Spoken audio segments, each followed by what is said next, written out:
Right. All right. Is that drip started? the drip has started. So let's see. How do I see what's going on? You should be tagged. Well, look at that. Review now. All right, we'll review it. Oh, you gotta approve it. Yeah, you know, creepy people like. Hey, look, it's like a weird delay of us. Add profile. Let's go ahead and add that. Is that me? Am I the one? Probably. Yeah, there's two people now. Okay, so let's take a look here. How do we? You're gonna have to monitor on your phone because I can't see who's. So should I go to yours? It's probably the easiest way, right? Because it's the. I guess so. We're figuring this out. Bear with us if you're just getting here. It's technology and shit. Boom. Probably. Yeah, let's turn the volume down.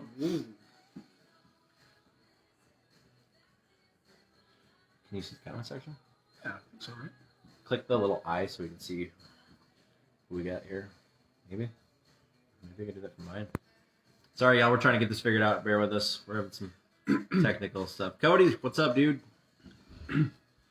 How's it going, guys?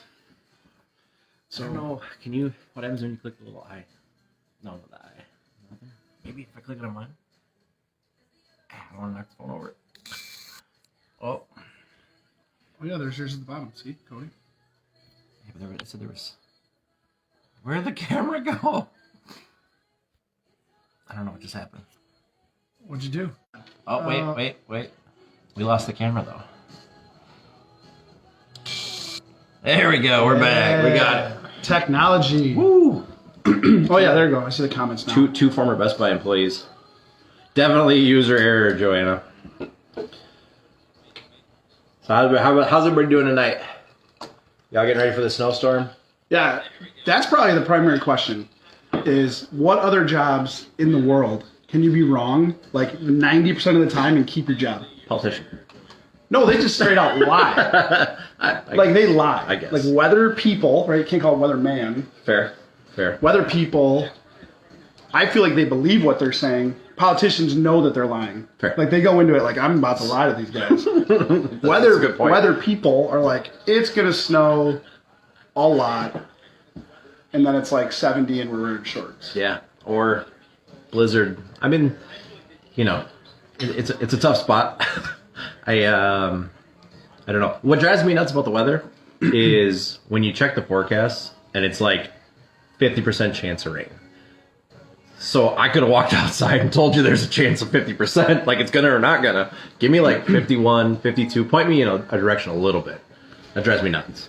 Yeah, I think that if I was going to redo my career, I'd probably pick that one because I got to learn like fancy cloud names. Cumulonimbus? Yeah, and just Stratus stuff. Stratus stuff. The walleye? Yeah, walleye. Wait, that's a fish. So, that's a fish. We're trying to read the comments, so if we go quiet. Does this say Charlotte, CLT? I can't read that. I don't know. I don't know where CLT is. Yeah, I think I don't know. Isn't that the code for Charlotte's airport? I don't know. That's the Carolinas are two of the only states I've never been in. Yeah, I think that's Charlotte. I can't really. I should probably know that as a travel guy. Probably. But. So we got some preset topics based on what everybody had sent in that we're going to kind of roll with. Feel free to toss in questions as we go. It was Charlotte. Ah, good call. Yeah. Well done. I think there's 8 states I haven't been to, and the Carolinas are one of them. So I'm out on that one. I've traveled to a lot of different countries. I've never been to Illinois. It's its own country. Fair. Well, Chicago's its own country. That's Chirac. Yeah, exactly. Yeah, exactly. Okay, so you were saying we got topics. So we got some preset topics based on kind of like what the more popular things we were getting messaged about as far as things you guys wanted us to talk about. We're kind of making this up as we go, so we did talk about stocks, and Cody, he's swinging out of the gate. He wants you to talk about Dogecoin because he needs it to go up. So I assume if you talk about it, it's going to go up. So first of all, Cody, welcome back from your Facebook jail time. So he's like a 4th-time offender for Facebook jail. Glad to see you could join us tonight. Cheers to your freedom out of the prison. So he's like a felon trading. Yeah, he's like a felon. He's like a felon for the Facebook world. So do you need to do like your SEC disclosure first? Yeah. So legit though, this is an SEC thing. If we talk about stocks, I am by no means a financial advisor. Neither is Jordan. We're just a couple of guys who are giving our opinion on stocks because we don't want to get in trouble with the SEC. Dogecoin. I've been in Dogecoin since 2018. I looked, and it's a wild ride. It's up and down. I think a big part of why it's hurting today, because it is down a lot today, is the fact that some of the bigger platforms like Robinhood, which I think was the biggest platform you could buy Dodge on, or Doge, excuse me, however you want to pronounce it, is not allowing their users to get instant deposit for crypto. So that's really, really inhibiting people's ability to be able to buy, just causing the numbers to tank. And then you get the people who panic sell, and then the numbers just absolutely dive from there. So we're currently at so it closed 31 cents. Well, 0.031. Well, it doesn't close. It's crypto, but it was hovering right around high 2s, low 3s when I looked earlier. So it's 0.031 currently. Yeah, which is it's about 60% down from where it was 2 nights ago. So my suggestion with Doge, however you want to pronounce it, just hold, stay strong with it. It's very volatile, especially with Robinhood restricting its people from being able to buy. Myself included, I couldn't buy it today. I wanted to buy more at the dip, but just hold it, stay strong, diamond hands. Let's go. So Scott, you're saying that you're waiting for your buying power to clear. That's yeah. What platform are you using? If you let us know, we'd be interested to know if it's something different. And people have been asking us what platforms and what they use. I know there's a lot where you can have logins and then have a separate wallet so your money's secure. There's like a whole different world of crypto. I'm not really the crypto guy. I'm more of the it's kind of what I was alluding to with why the numbers are tanking today. Is Robinhood people? As well. Yeah, Robinhood is probably the biggest place you can buy Dodge right now, and with it restricting its users of instant buying power, which they've never done previously, has really caused the numbers to tank. And then the scared hands start selling because they see the number diving. So it'll go back up. It's weird right now with what Robinhood's doing, which is horseshit, but that's a whole other conversation.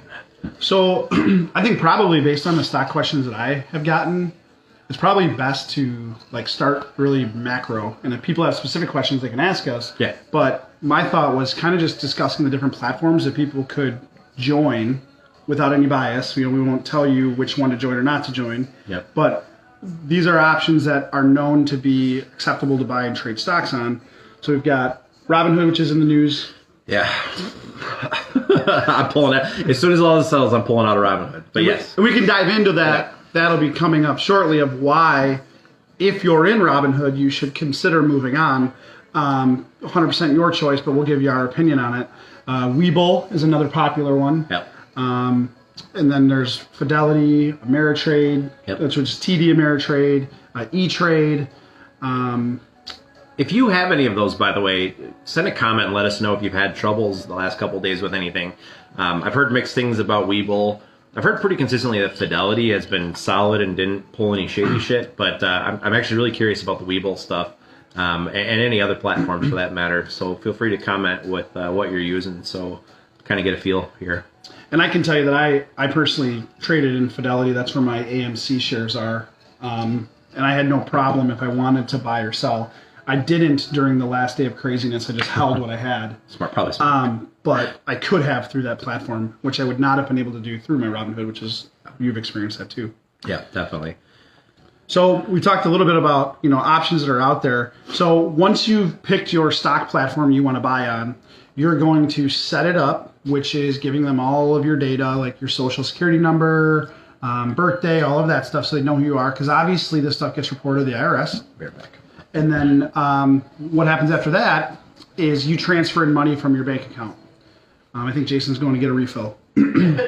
He went through his a little faster than I went through. I got the wrong glasses on. My eyes are nuts. So once you've transferred your money in, there's always that settling period. And that settling period happens whether you're buying, if you're selling or you're depositing money.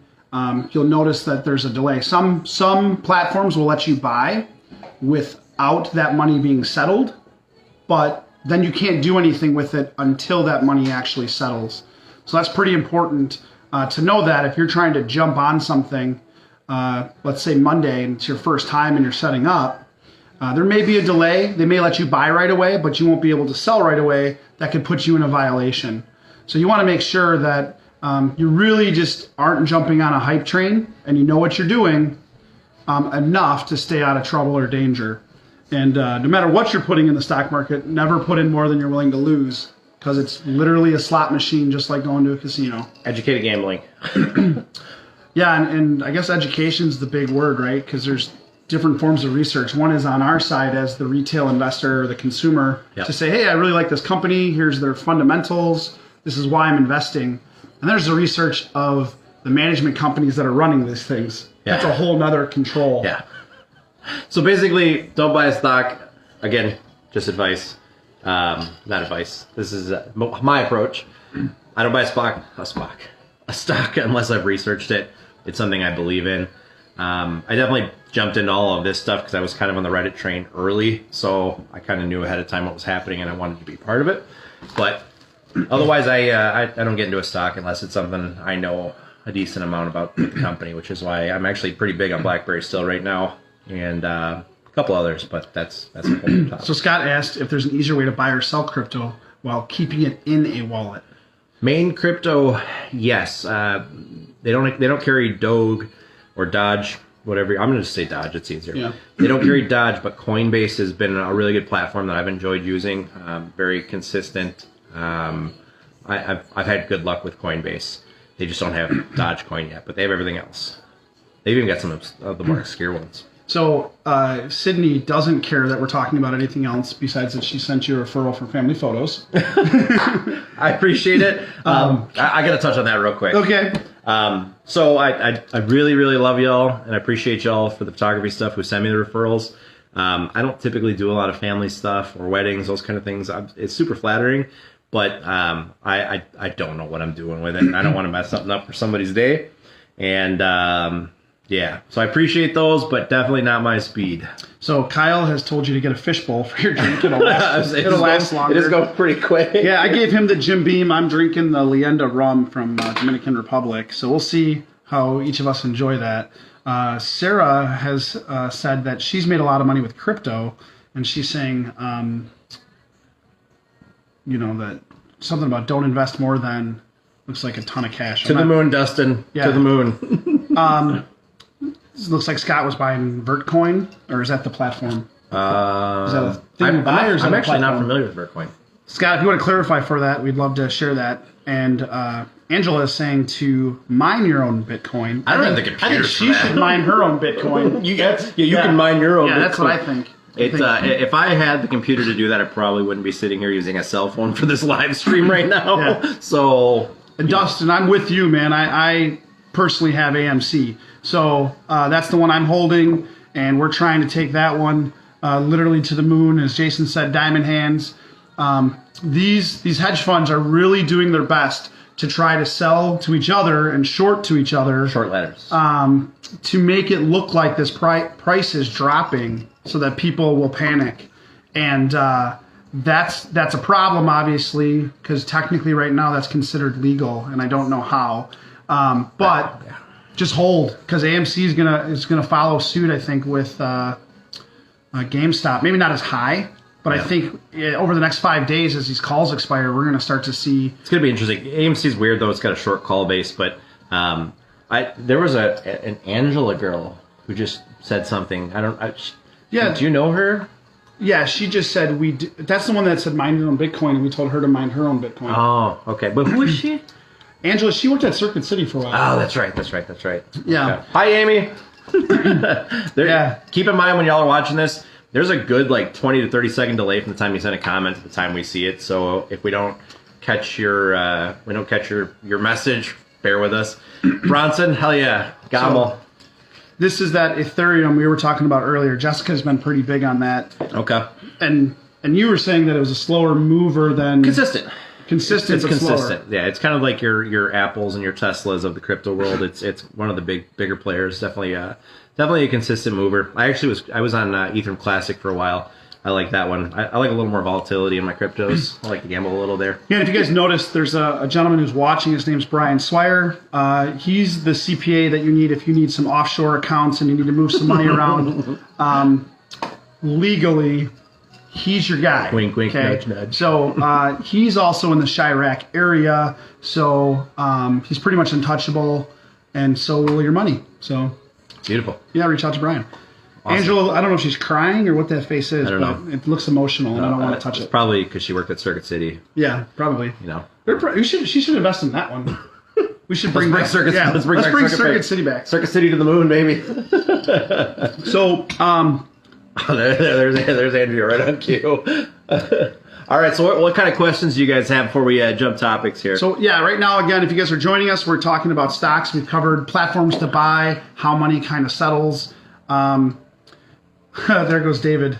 Lisa, real quick, I got to answer a question. I do trade stocks. I can give you opinions. I'm not a legal advisor, so I cannot give advice. I can just give you my opinions on some of the matters. Yeah, and if you guys aren't aware, there's two ways that you can, two main ways you can go through stocks, right? And that is one that is essentially betting your money that the stock is going to go up, or betting money that the business is going to fail and that the stock is going to drop.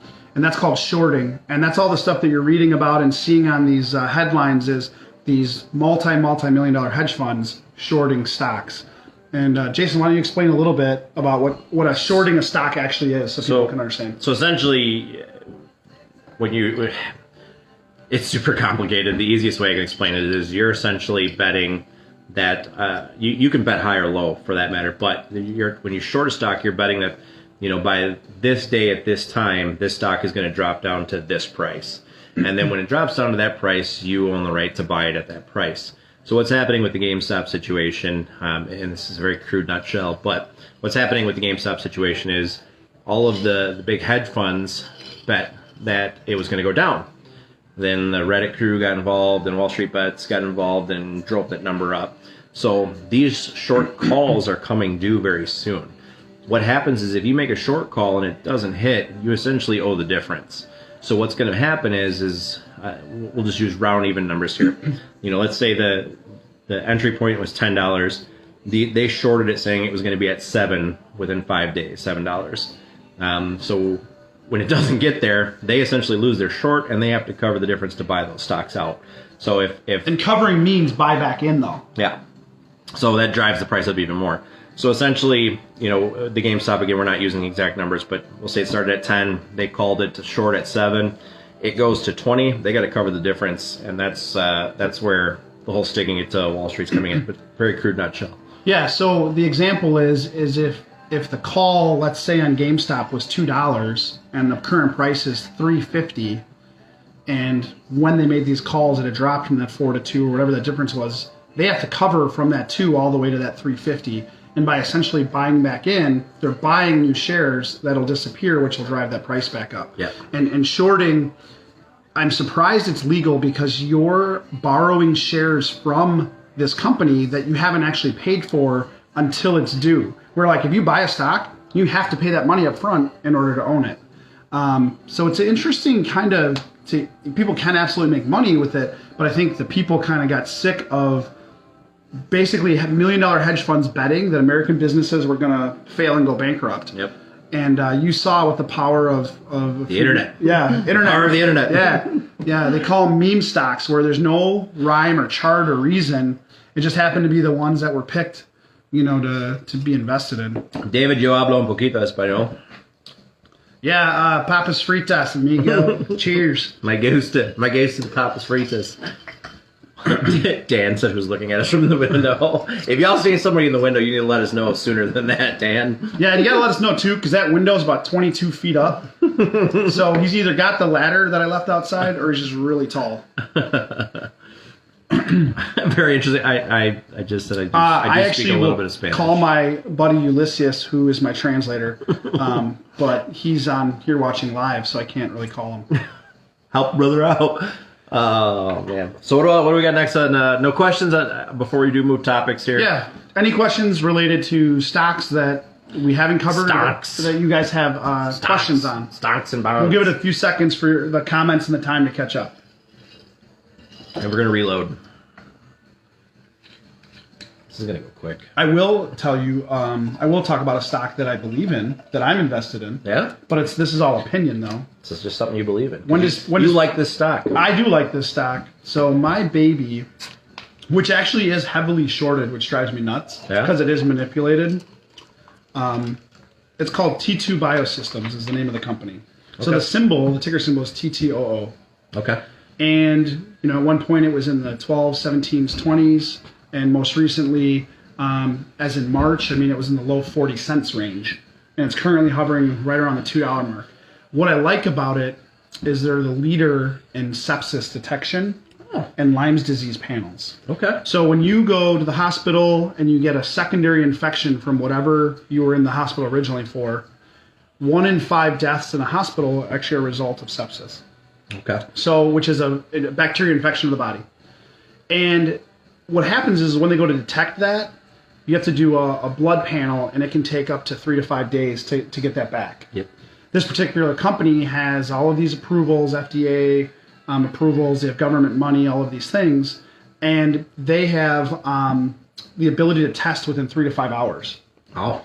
And they can also detect all 4 strands and all the variants of COVID.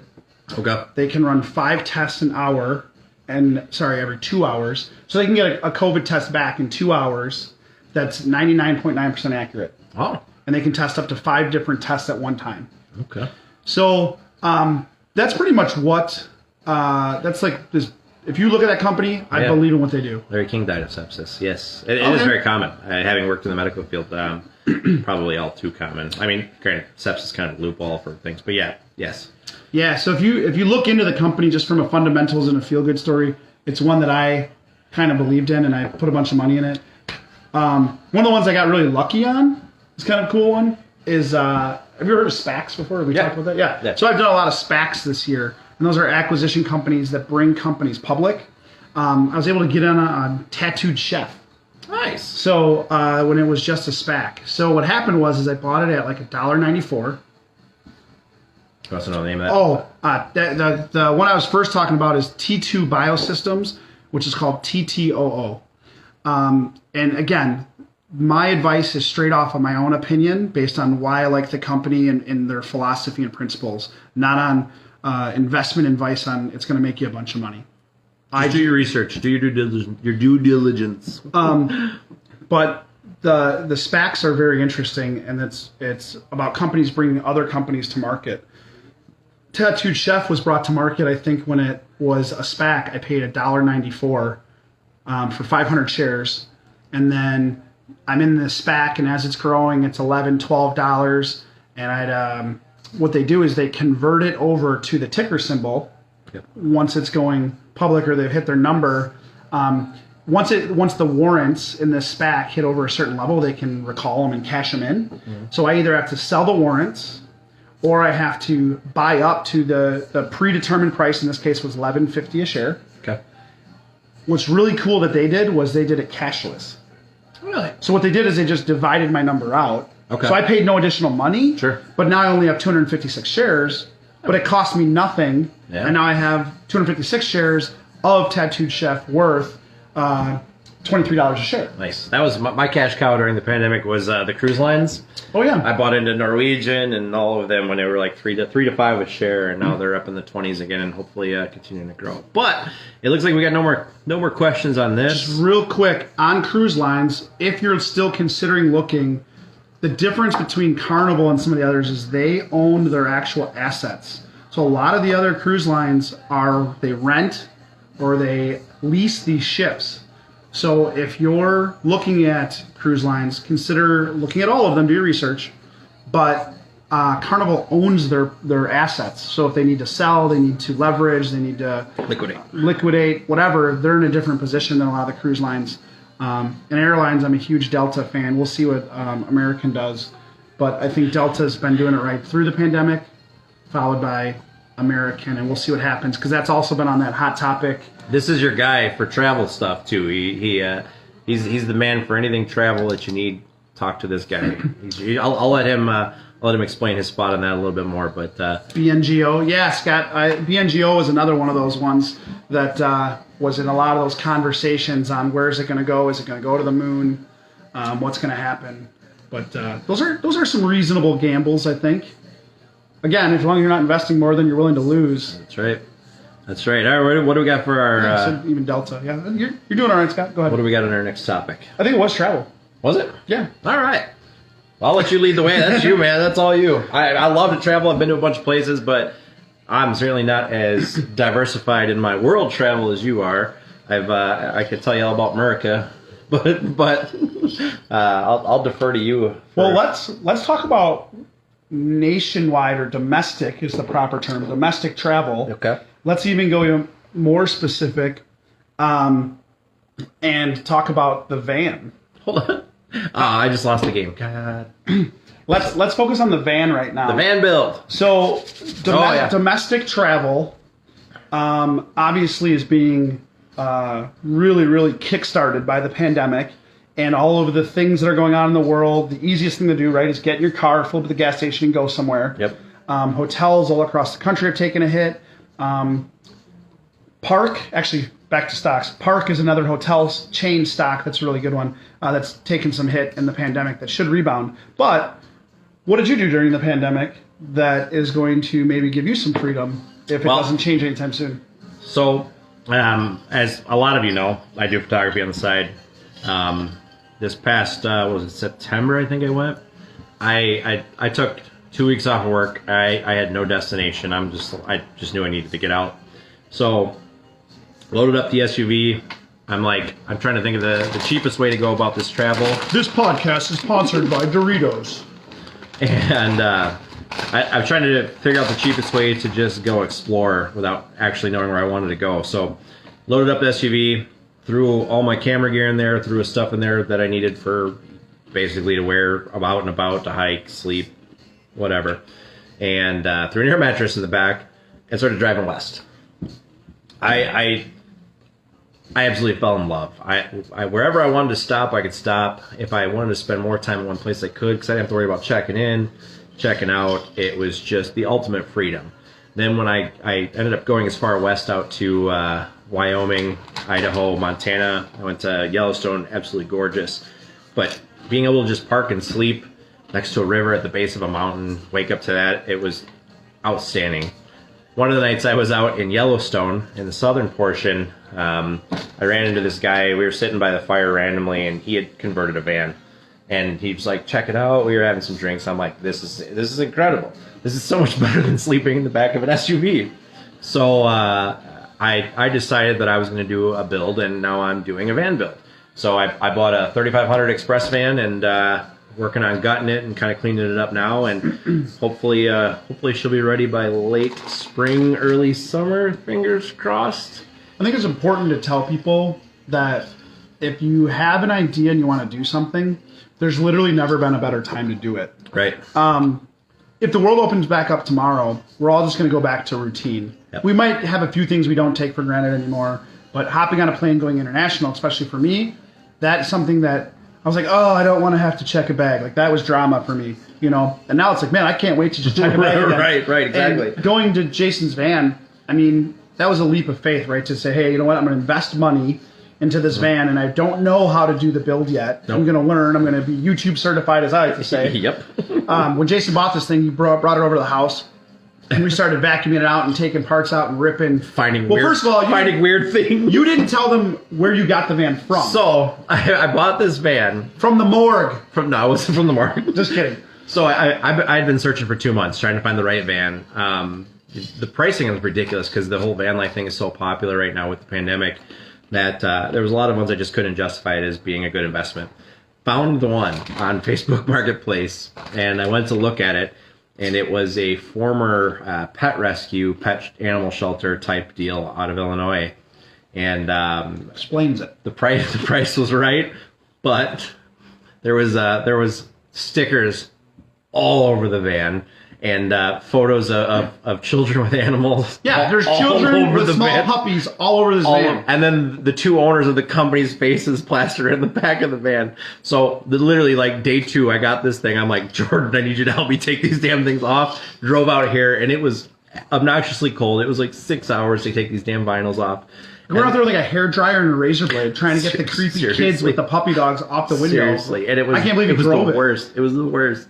But then we started gutting the inside, and the smell in there, to call it zoo-like was an absolute understatement. Dog pee, cat pee, All of the animal smells. all the other pees. All the animal smells.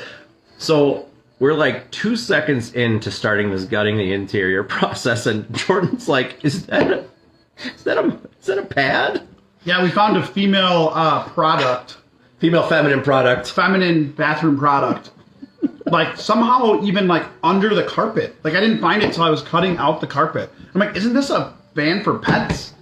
Yeah. So either way, Jason made a great choice, as you found out. No, but really it's working out, and I'm excited to see where he takes the build.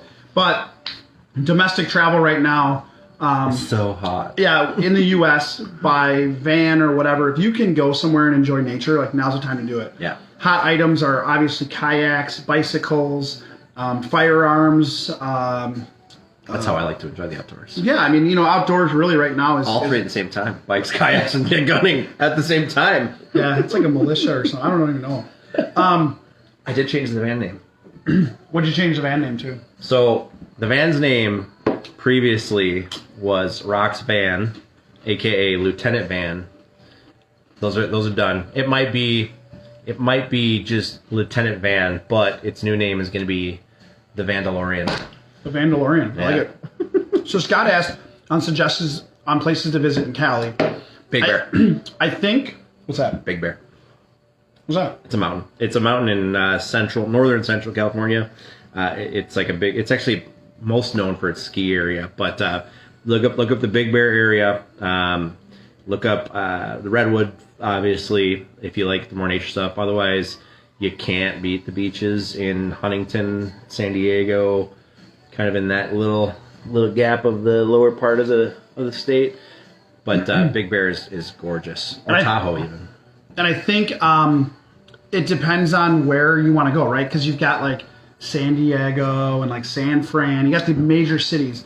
And then if you're trying to go see some really cool stuff, one of the things that I can recommend as a travel guide or guru is taking the train from the south to north in Napa Valley. So like Sonoma and Napa. And Wine country. Wine country is incredible. Go in the right season. For more details, inquire. You can see some amazing, incredible stuff, and they have trains that'll take you through all this.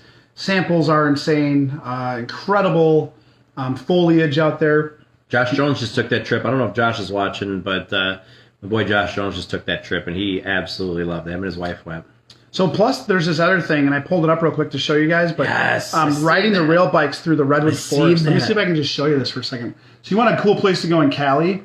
This is pretty cool. You can ride like pedal cars through the Redwood Forest. If you're looking for that, I actually posted that link probably a week ago on my timeline.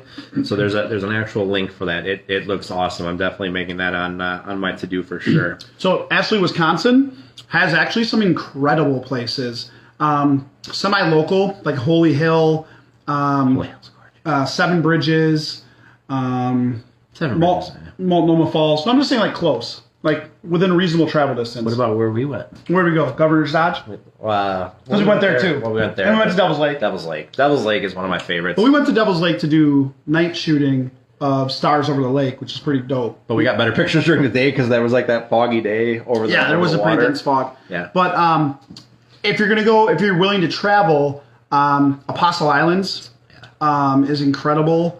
Obviously, if you get to the west side of the state, there's some pretty great things out by the Wisconsin River. Cross area.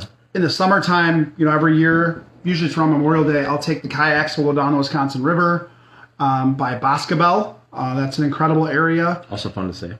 It is fun to say. Plus, there's a city right next to it that everyone says Gotham, but it's pronounced Gotham. So that's fun to say. Go to the tip of Door County and to Newport State Park. That's where, if you've ever seen any of my aside from the ones I took in Tennessee. If you ever see any of my Milky Way pictures or night sky pictures, it's at the very tip of Door County at Newport State Park. It's actually one of less than 70 certified dark sky sites in the world, which means there's absolutely zero light pollution. And it's actually, it fucks with you when you first get out of your car. I mean, it's so dark you can't see that. And you kind of get dizzy and disoriented without any kind of light. So that's a really awesome experience. So check that out for sure.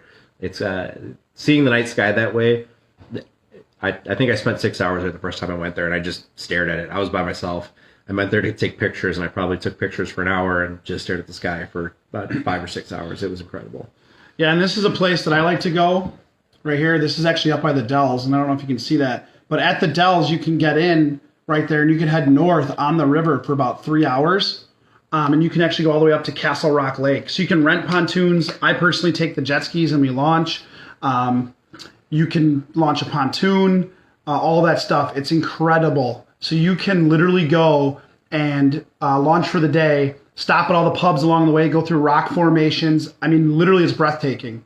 I'm going back to spring and summer. So there's some really, really incredible places in Wisconsin. You just got to be willing to say, I'm going to actually get in the car this weekend and go. Just do it. Well, I mean, most of them are day trip too. I mean, you leave early on a Saturday and get back the same night and you just experience it. Obviously, it's always better when you give yourself more time. But again, I know he can attest for it. And Josh, who I always drag along on my random fucking adventures, so often it'll be like 4 o'clock on a Friday and I'll be like, hey, I'm leaving in 2 hours to go do this thing you want to go with, and just go. Don't plan. You don't have to. Planning helps, but just go. You'll explore. The less expectations you set on a trip, the more you're going to enjoy it, because then you're not putting pressure on yourself. Just go. That's always my advice for anything. Just go do it and figure it out as you go. Obviously, if you're taking a bigger trip, talk to this guy. You want to plan that out. But in-state or even local, there's so much cool stuff you can see. Just go do it. Yeah, just send it. And like, I think that other thing that I've seen is kind of like trendy, and I would like to do more of it, is travel to some of the supper clubs in Wisconsin.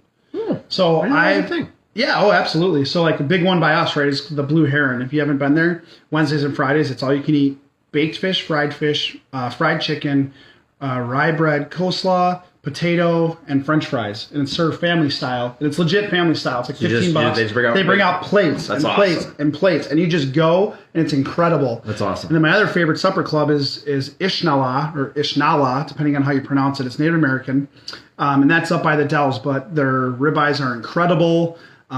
It's the number one supper club in Wisconsin. What is a supper club? Mary, that's awesome. I'm gonna save that to look back at that. She's talking. I'm assuming. Oh, sure. She's talking about how the Door County Park certified dark sky. Yeah, cool. There's a Kenosha resident, which is awesome. Ashley's from Idaho, if I remember correctly. So we'll have to forget Angela. her. No one cares about Circuit City or Bitcoin. Yeah. Okay. Ashley is from Alyssa. Idaho. We love Blue Heron. Who? Ashley's from Idaho? If I remember right, she's from Idaho, so we got to give her a break on not knowing what a supper club is. What? Area around South Shore. You want to field that one? You want to tell her what a supper club is? We don't have those back home. That's very a Wisconsin thing. That is very Wisconsin thing. I mean, the traditional word of a supper club, I think, is different than like today's word. But a supper club literally was like, to save money, people would come and they could bring dishes. Communal. Right, and they could go in the basements of churches and basements of parsonages, VFWs, like that, and they would just share food. And that's actually, from my understanding, that's how fish fries started. So fish fries started, the rumor is it started from churches and the Catholic Lent supper clubs. The truth is that back in the day, in these northern states, especially when they would run out of, because they didn't have the technology to refrigerate and things like that. Yeah. Fish that they would catch on the weekends or Mondays would expire by Friday. So what they would do is they would have these like dinners or these community dinners, and they would serve all of the remaining fish before they expire. And that's kind of where the Friday fish fry thing started, and that's kind of where supper clubs took off. And yeah, Andrea, Ishnala is incredible. I've never been there.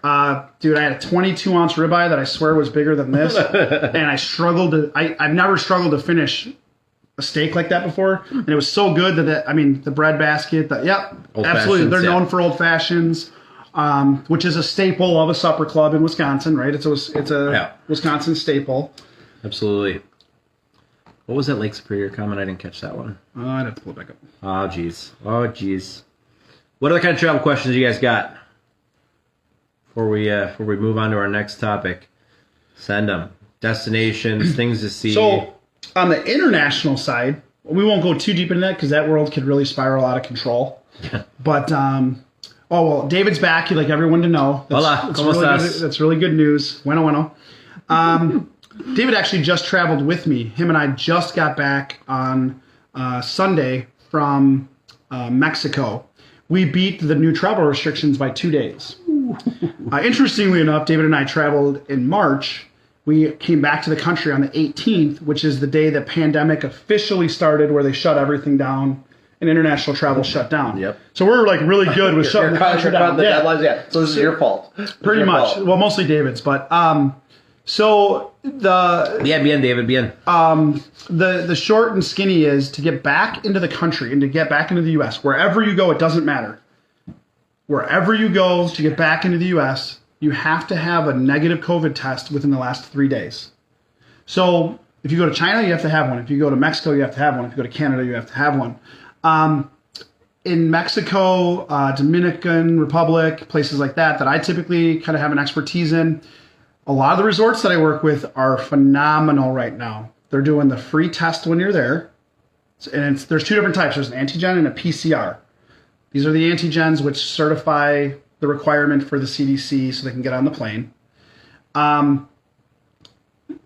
What you can do is they take the test at the resort.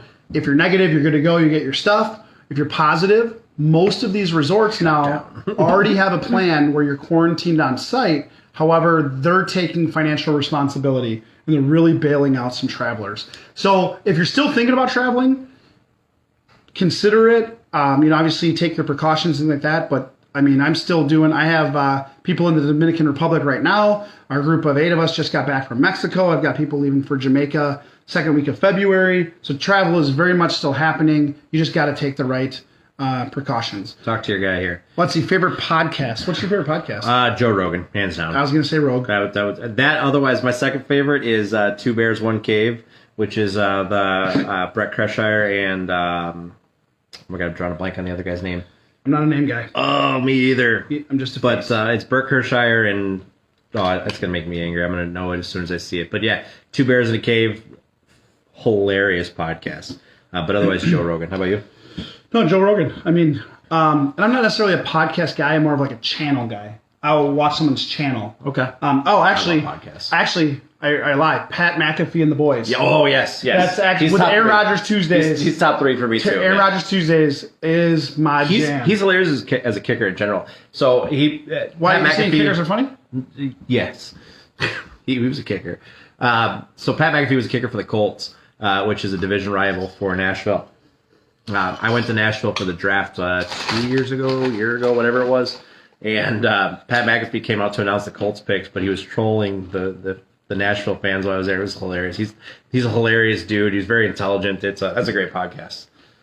Let's see. Sports podcasts, for those of you who don't. Joanna misses Wisconsin Bloody Marys, which is a small meal. Yeah. Right? Large meal in some places. Yeah. So I bartend, and if it's past 3 o'clock, especially on a Friday or Saturday, and you ask me for a Bloody Mary, I'm going to make you the worst one you've ever had so you don't drink them anymore. If it's during the day, it's reasonable. Yeah, that night. It's reasonable. At night. Not at night. Don't do it. Favorite places to go in Nashville? Oh, man, there's so many. Check out the Parthenon.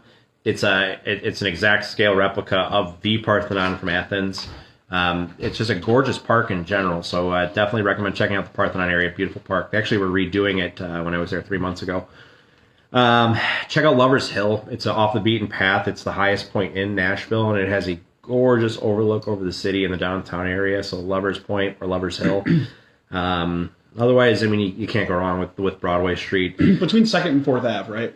Or is it street? Is it street or Ave? Street. From the stadium to like where all the stuff is, it's like 4 blocks. Just go. Yeah.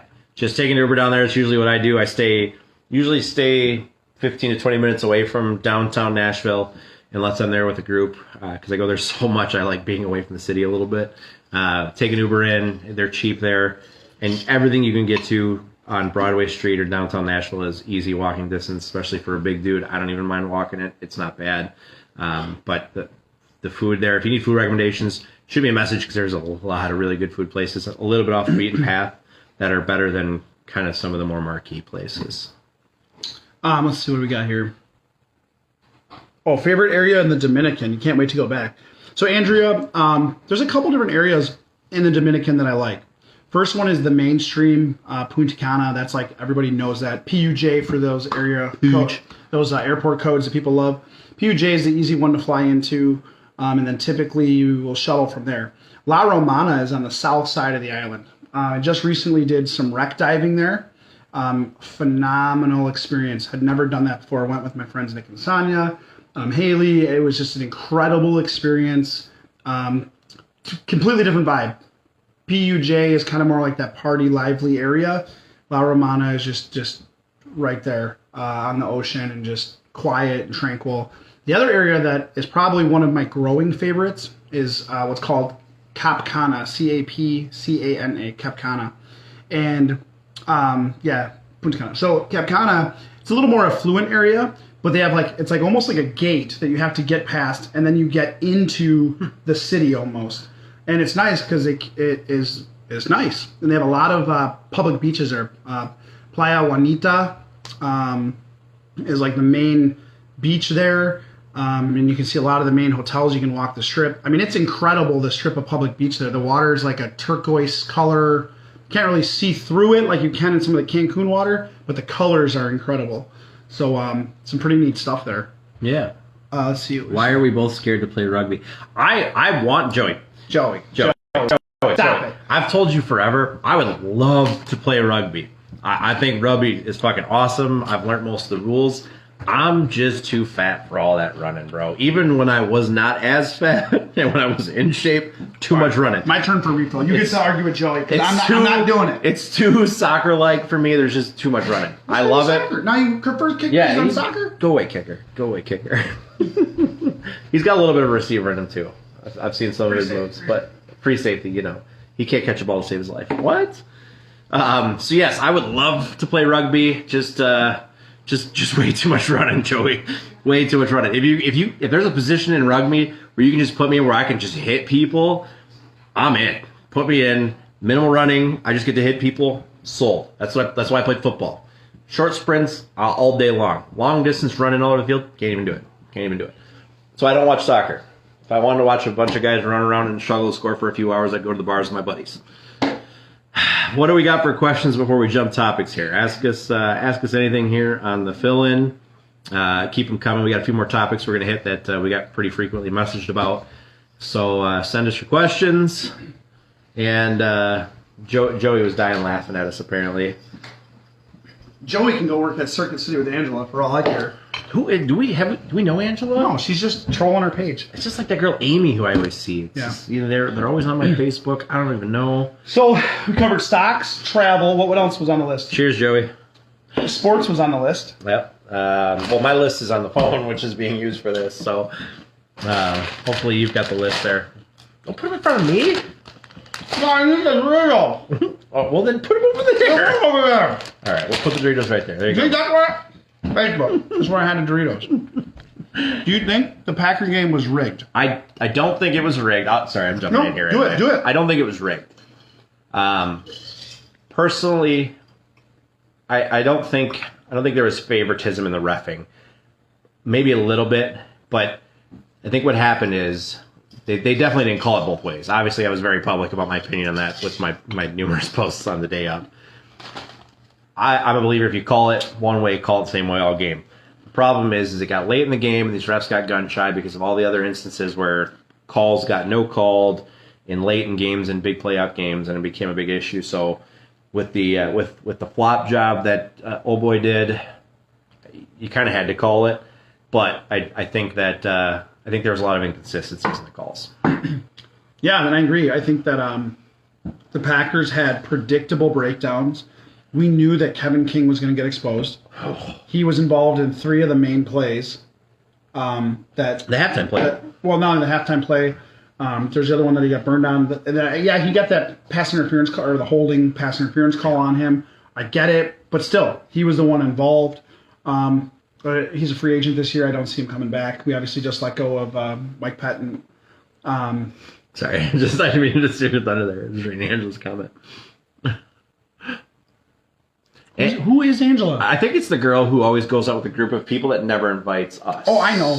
Deanna was her boss, right? Yeah, that's who it was. Yeah, Angela was Deanna's employee. I remember now. No, okay, we're good. I remember. So, are you okay? You be okay? Half a glass of Jim Beam. I couldn't even keep a straight face for that one. So frosted. So I think there's obviously this song and dance is being played with Tom Brady coming to Tampa. He's going to be hosting his own Super Bowl for the first time in NFL history. He's 110 years old. Obviously, he's a competitor and does his thing, right? So I think you have to acknowledge this. And Jason and I were talking about this before. This is the key. Tom Brady demanded that he was given assets to work with. Yeah. He got them, and that's the key. So he got Gronkowski. They brought in Fournette. Aaron's is obviously a good coach. The defense won the game for him. He threw 3 picks. The defense held, the 3 turnovers, and we got, 6 points?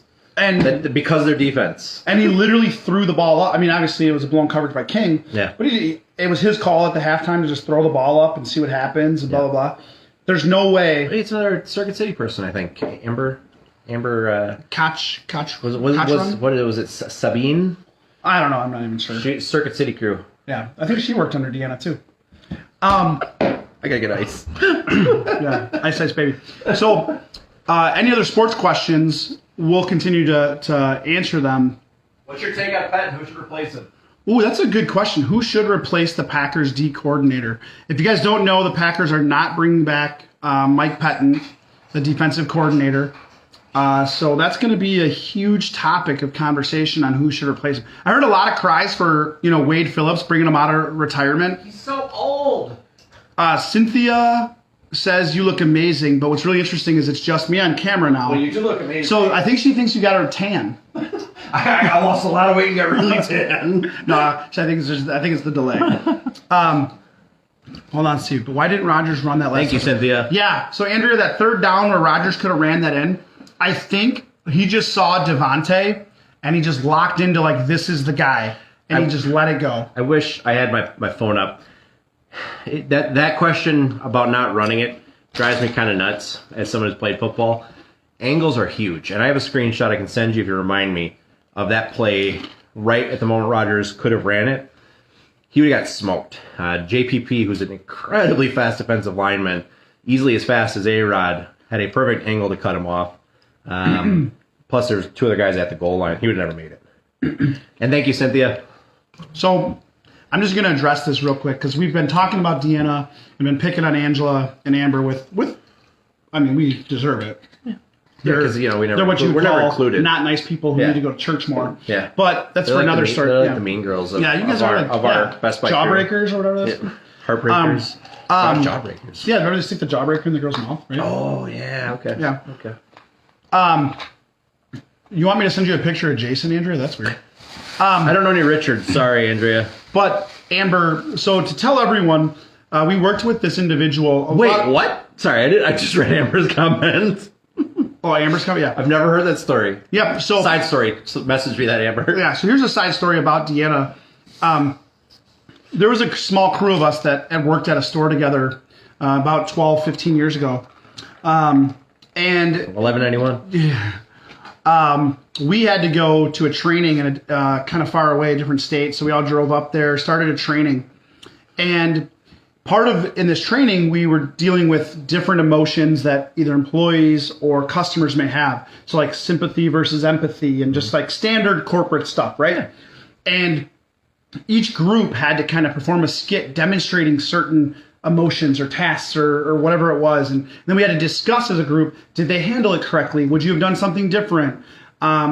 This group went, and one of the managers, again in quotes, that was pretending to be a manager was really mean and like chastising this employee. Like, Jason, you're terrible and you can't do your job. And you should about very, very obviously direct and rude. And that was the point of the skit. Well, they waited for comments and they asked, and a few people went, and then it was kind of like this lull. And it was kind of like, all right, it's time to move on because it's quiet. So Deanna raised her hand, and person who's coordinating the event's like, okay, where are you from, right? So they make her announce it first, and she's all proud. She's like, I'm from Wisconsin, and this is our store. And it's like, okay, well, she just put us on a map, first of all, screaming it. And what she says is she doesn't address the moderator. She turns to like these other employees from different stores and is like, you're just a jerk. And we're like, what do you mean? You're like, you don't have to be a jerk to that guy. And she starts yelling at this individual like it was real life and not this production of theater that everyone else before them had performed of theater. Yeah. Look at most awkward moment for sure. So all of us like kind of turned red faced, like waiting for a punchline. Like we literally thought this was a setup. Like she's about to say, I'm just kidding. Like, hey, like, you know, you could have done this better. Hey, in this situation, here's how I would have handled it.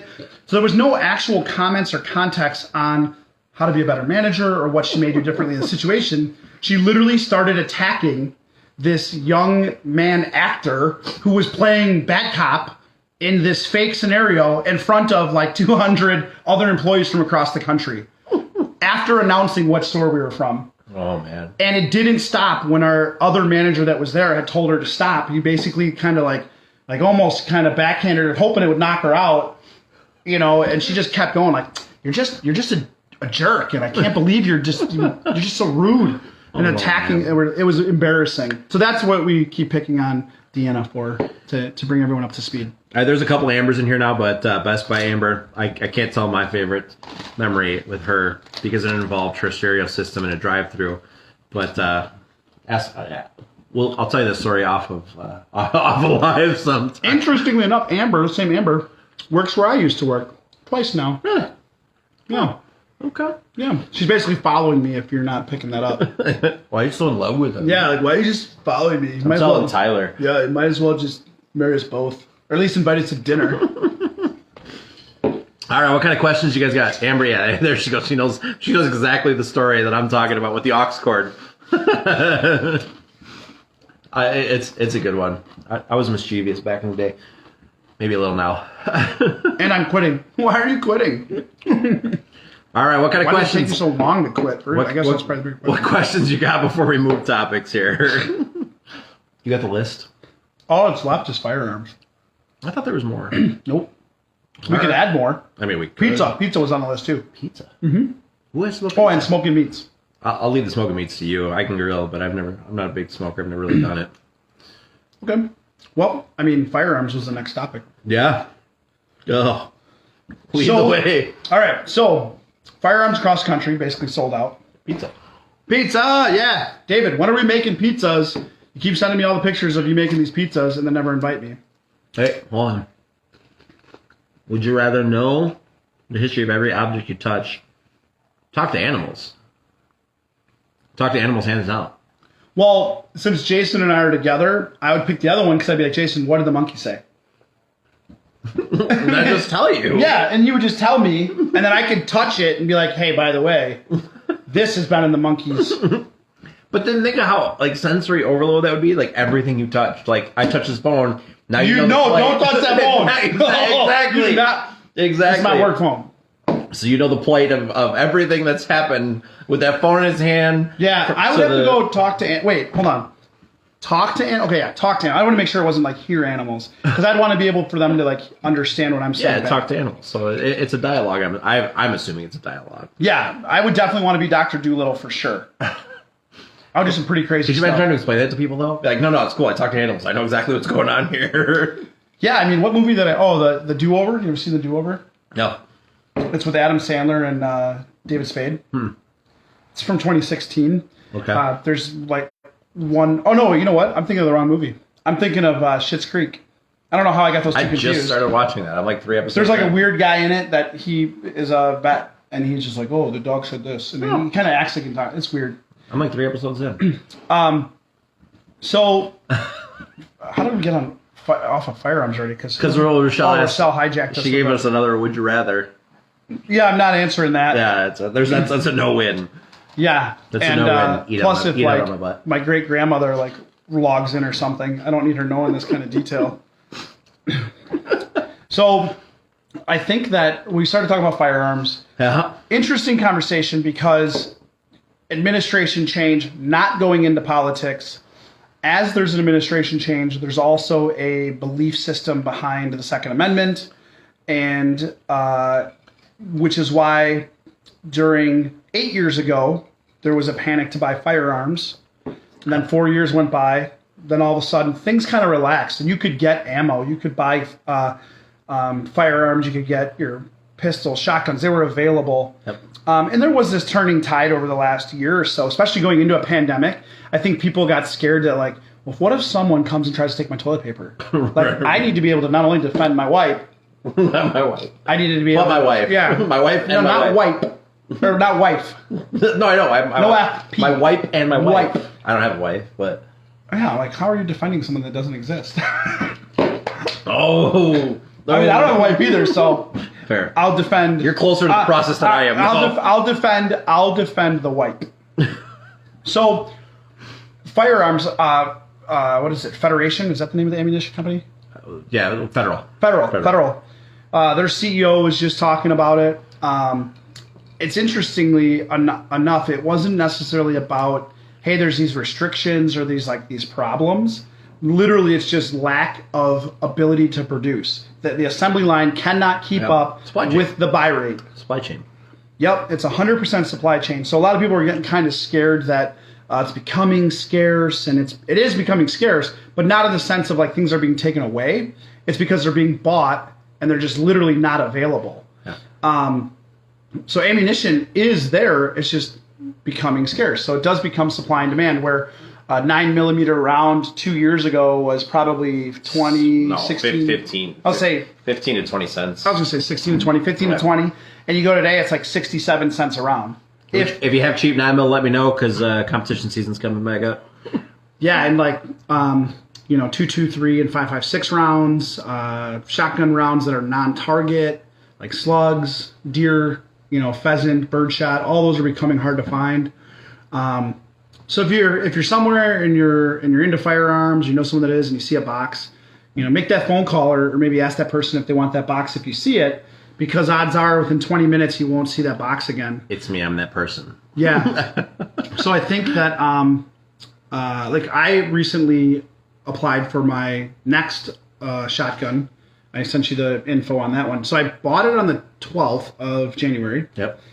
And it's from a high-level known brand company, and it's going to my FFL, which is who's going to do the paperwork for me, which is Reinemann's True Value in Burlington. And it still hasn't shipped yet because they're so far backlogged. So we're 26, 27 days in. Yeah, I was going to say, last time I was here. Or 18 days in. Yeah. Hasn't even shipped yet. Amy, hold on. What were you buying that was $90 for 50 rounds? Let us know the caliber on that. And where did you buy it? Yeah, that's ridiculous. Yeah. Unless you're buying some like Barrett 50 or something. Were you out to dinner with like Angela from Circuit City? Yeah. That would make sense why they charge you. Is she part of the Circuit City crew? She was also under Deanna. Okay. Oh, that's right. She was one of Deanna's. Deanna was the department head, and then I think she sold what were those called? Rewards cards? Oh yeah. Circuit City. Yeah. Circuit City rewards cards. Yeah. Under Deanna. Federal 9mm hollow points.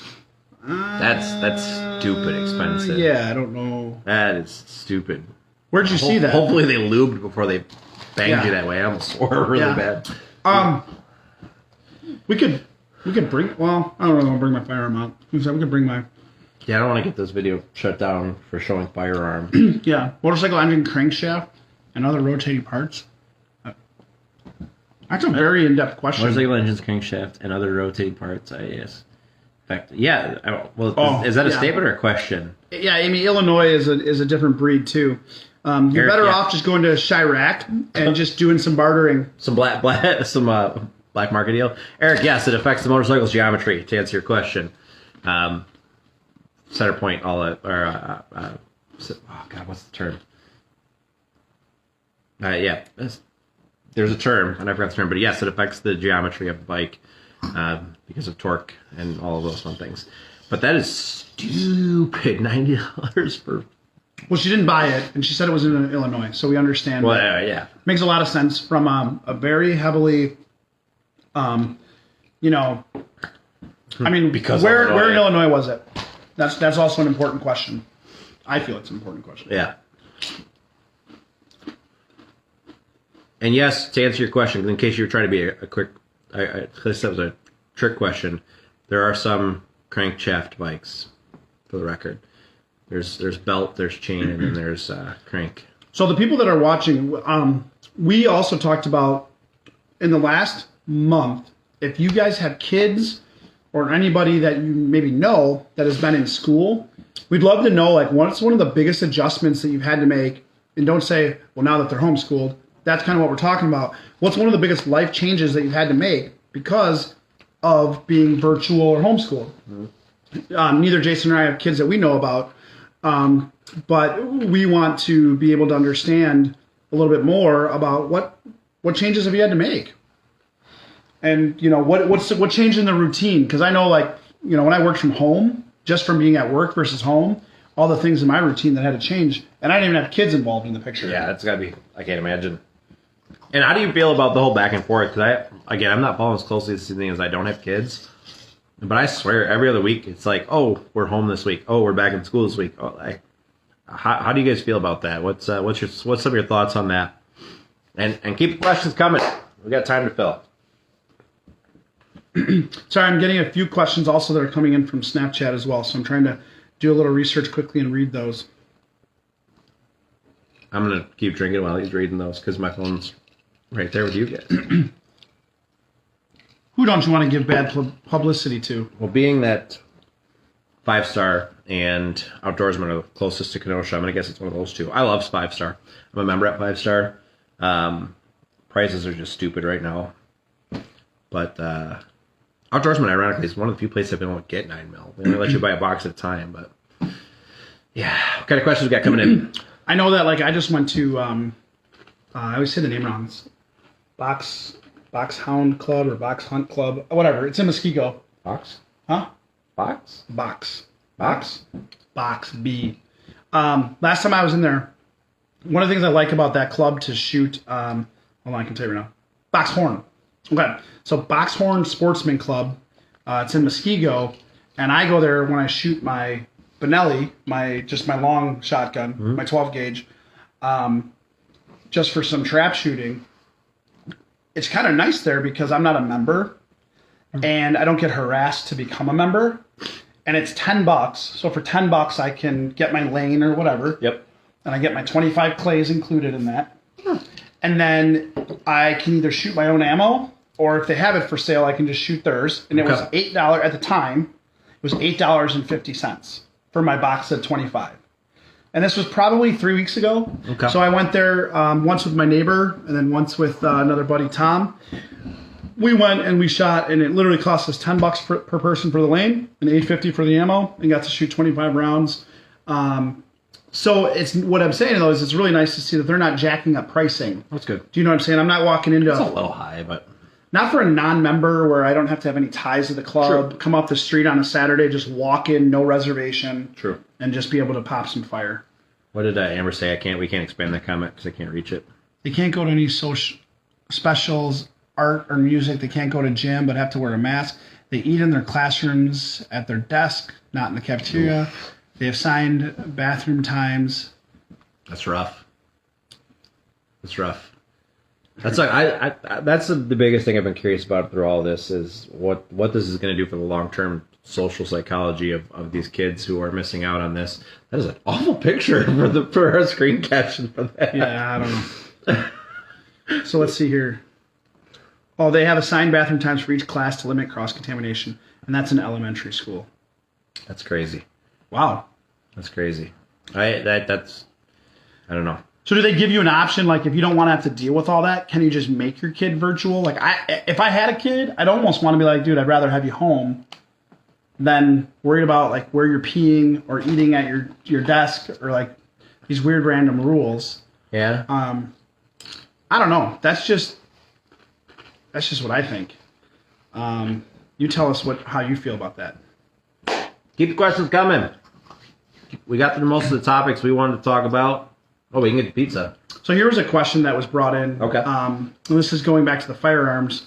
Well, real quick before we jump to Amber to answer Amber's question, So I play semi-pro football. I have for about 16 years, and I recently just completed my first indoor season playing indoor men's flag league.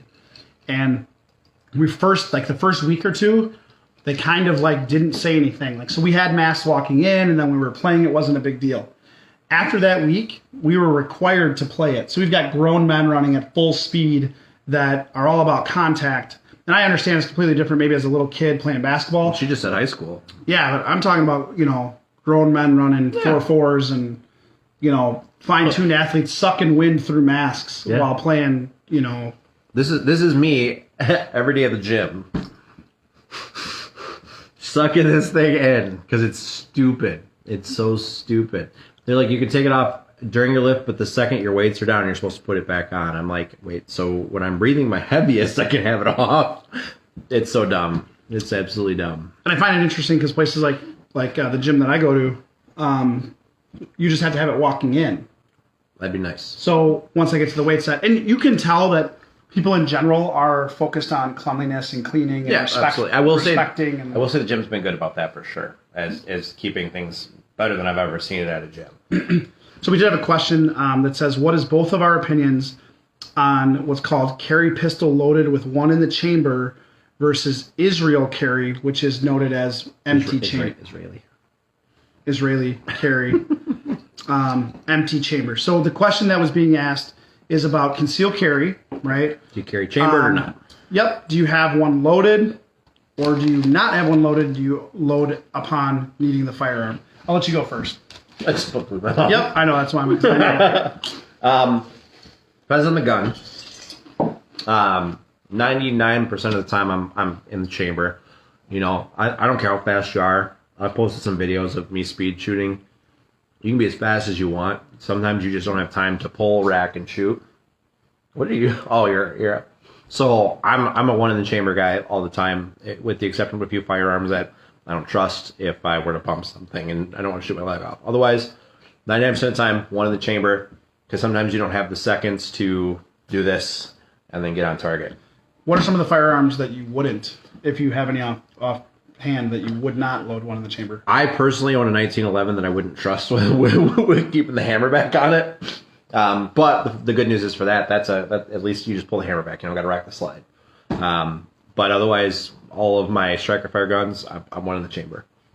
So I think, for the most part, I agree with you. I have, the only one that makes me cautious, that's the word I would use, is I have some guns that are specific for concealed carry, and they don't technically have a safety. Yeah, none of mine do. So I have ones that have a push button safety. I've got ones that's considered like a double trigger. My 45 ACP from Springfield, I do like that one, and I will leave one in the chamber specifically because on where I'm gripping, it has a button on the back of the handle. Safety. Yeah, so like it can't fire until my finger or my hand goes up against that full grip and I squeeze. Yep. But the one that makes me nervous a little bit is my 45 or my 40 Smith & Wesson M&P Shield. Really? Just from the standpoint of there is no safety. So you said if it bumped or if something hit it. No, it's always in my holster. Your M&Ps have I think it's like, memory serves right. It could be completely wrong, but I think there's a 6 to 7 pound trigger pull. So it's going to take a little more of the bump. I've never measured my finger. Well, I'm saying factory preset. So it takes a little more to bump those off. The reason the 1911 in question for me is a very trippy hammer. So hammer comes back, you can do this, and then hammer's light the bullet. But all my striker fires, which are your Glocks, your M&Ps, your SIGs, all of those, I mean, it takes a decent amount of pull to pull in those. And that's where a good holster comes into play. Because all of my striker fires, none of them have safeties. I don't have a single pistol with a safety outside of my 1911. So for me, I'm always in the chamber, but a good holster, a good Kydex holster is super important for that because you don't want to blow your junk off, your hip off. If you're a weird guy who carries in your ass, or not in your ass, on your ass in the back, get a good Kydex holster. That's what I gotta say for that. This podcast is sponsored by Lienda Brugal. So what Trick Daddy say? I drink it, but they ain't paying me for it. Yeah. So I think for me, you brought up a really good point that I didn't really mention, but I think part of the reason I feel that way about my own is because I'm thinking about the holsters that they're also in and what I have to do to remove that for any type of draw. And obviously you want, in a situation that I need to access this firearm and how quick I need to do it based on what's going on, that also determines like my adrenaline and nerve levels. And you only fall to your lowest level of training in a time of panic. And if you're not trained, which I would say I'm confident in maybe half of my firearms, I don't have a lot of time behind all of them how I would like to. Sure. I know that some of those holsters I either got with the gun or it was like someone handed it to me, like, you want a holster? Yeah. And I can tell you one of them, it's like, man, how do I get it out of it? I literally started a lawnmower. It would be one of those ones where like I'm like, hold on a second, it's like a movie scene where I'm like, excuse me, bad guy, just give me a second, I gotta get this out. Por favor. Yeah, and that's the one where it's like, man, I wish I had a safety because if I'm forcing this thing out or something gets caught in that moment, who knows what fires. But in my clean holsters where I can pull clean, one of the chambers is the way to go because that split second could matter. Because that second could determine if then you're trying to fire from the draw. And that means, does that other person already have a firearm pointed at? One of the first things you want to do is, if you're in a scenario where they're within striking distance of you, is you palm to the chest to buy yourself space. So if you're palming to push away to buy yourself space, you don't have a hand free. So you gotta fucking John Wayne the slide rack with your hip and hope you catch it if you're not one of the chambers. Yeah, and they say most firefights happen within 10 feet? I think it's even less than that. I think it was like 8 feet, but yeah. Yeah, so let's give it 10 feet. Let's give it 10 small feet. Distance. So if you have these opportunities where you need to defend yourself within this short amount of distance, like with Jason, whether it's hiding behind something or pulling a cover, those are the situations where it's like, oh crap, I remember now I have to load the firearm. Yeah, so you're trying to do one of these, and then you're shooting from the hip. And just put one in the chamber and have a good holster. Yeah, and I think that's the key is training, practice, and holster are the three fundamentals, and it comes down to that discipline and muscle memory and familiarization of your tools. Absolutely. To follow up, the guy who had asked us about the Israeli carry versus not, at the end of the day, Israeli carry is 100% safer. Like, there's no question. You don't have a round in it, it's going to be safer. But it really comes down to how you look at safety. Is safety your ability to keep your gun safe, or is safety your ability to keep you safe? You probably should have sent this to him. Yeah, if he's watching. So you kind of have to weigh the pros and cons. If you're somebody who's not comfortable carrying with one round in the chamber, get a gun with safety. That's going to be something that's important for you. But at the end of the day, I mean, obviously we just highlighted some of the main reasons. It's kind of dangerous to carry a gun but not have it one in the chamber, because then you got to just a heavy paperweight you can start hopefully swinging with, because you're not going to have a free-handed racket. Yeah, you literally have to just hope that the bad situation that's already happening, it goes better, and it gives you this like hope that, okay, hopefully whoever this intruder is or whatever the situation is, I have enough time to then either remove my safety, load my firearm, prepare to find my sight, whatever it is. I think that's a lot of risk that you just mitigate by having one in the chamber and knowing how to safely use your firearm. Go to YouTube. There's a lot of interesting videos about how fast somebody with a knife can close in on somebody with a gun. And ultimately, if you're in a situation where you're going to have time to rack your gun, you probably shouldn't be pulling your gun out, because your threat's at a pretty negligible distance, so it's not an immediate threat. Whereas your actual threat times are going to be inside that 10-foot bubble, again, being generous. You're not going to have time for that. So maybe safer, maybe not. Personal opinion there. Again, I'll just revert back to someone had asked. They scrolled up since, because we've got a couple of notifications. Favorite gun I own, I think, is one I can see, or favorite gun in general. My favorite gun I own, a little bit of recency bias. I've got a SIG P320 X5 Legion. It's the top of the line SIG, and it's my competition gun. I am absolutely in love with that gun. I was always a Glock guy. I'm a believer. I don't know that I could ever give that SIG up. I absolutely love that gun. Favorite gun of all time? That's really tough. I absolutely love the M1, the old Garand platform.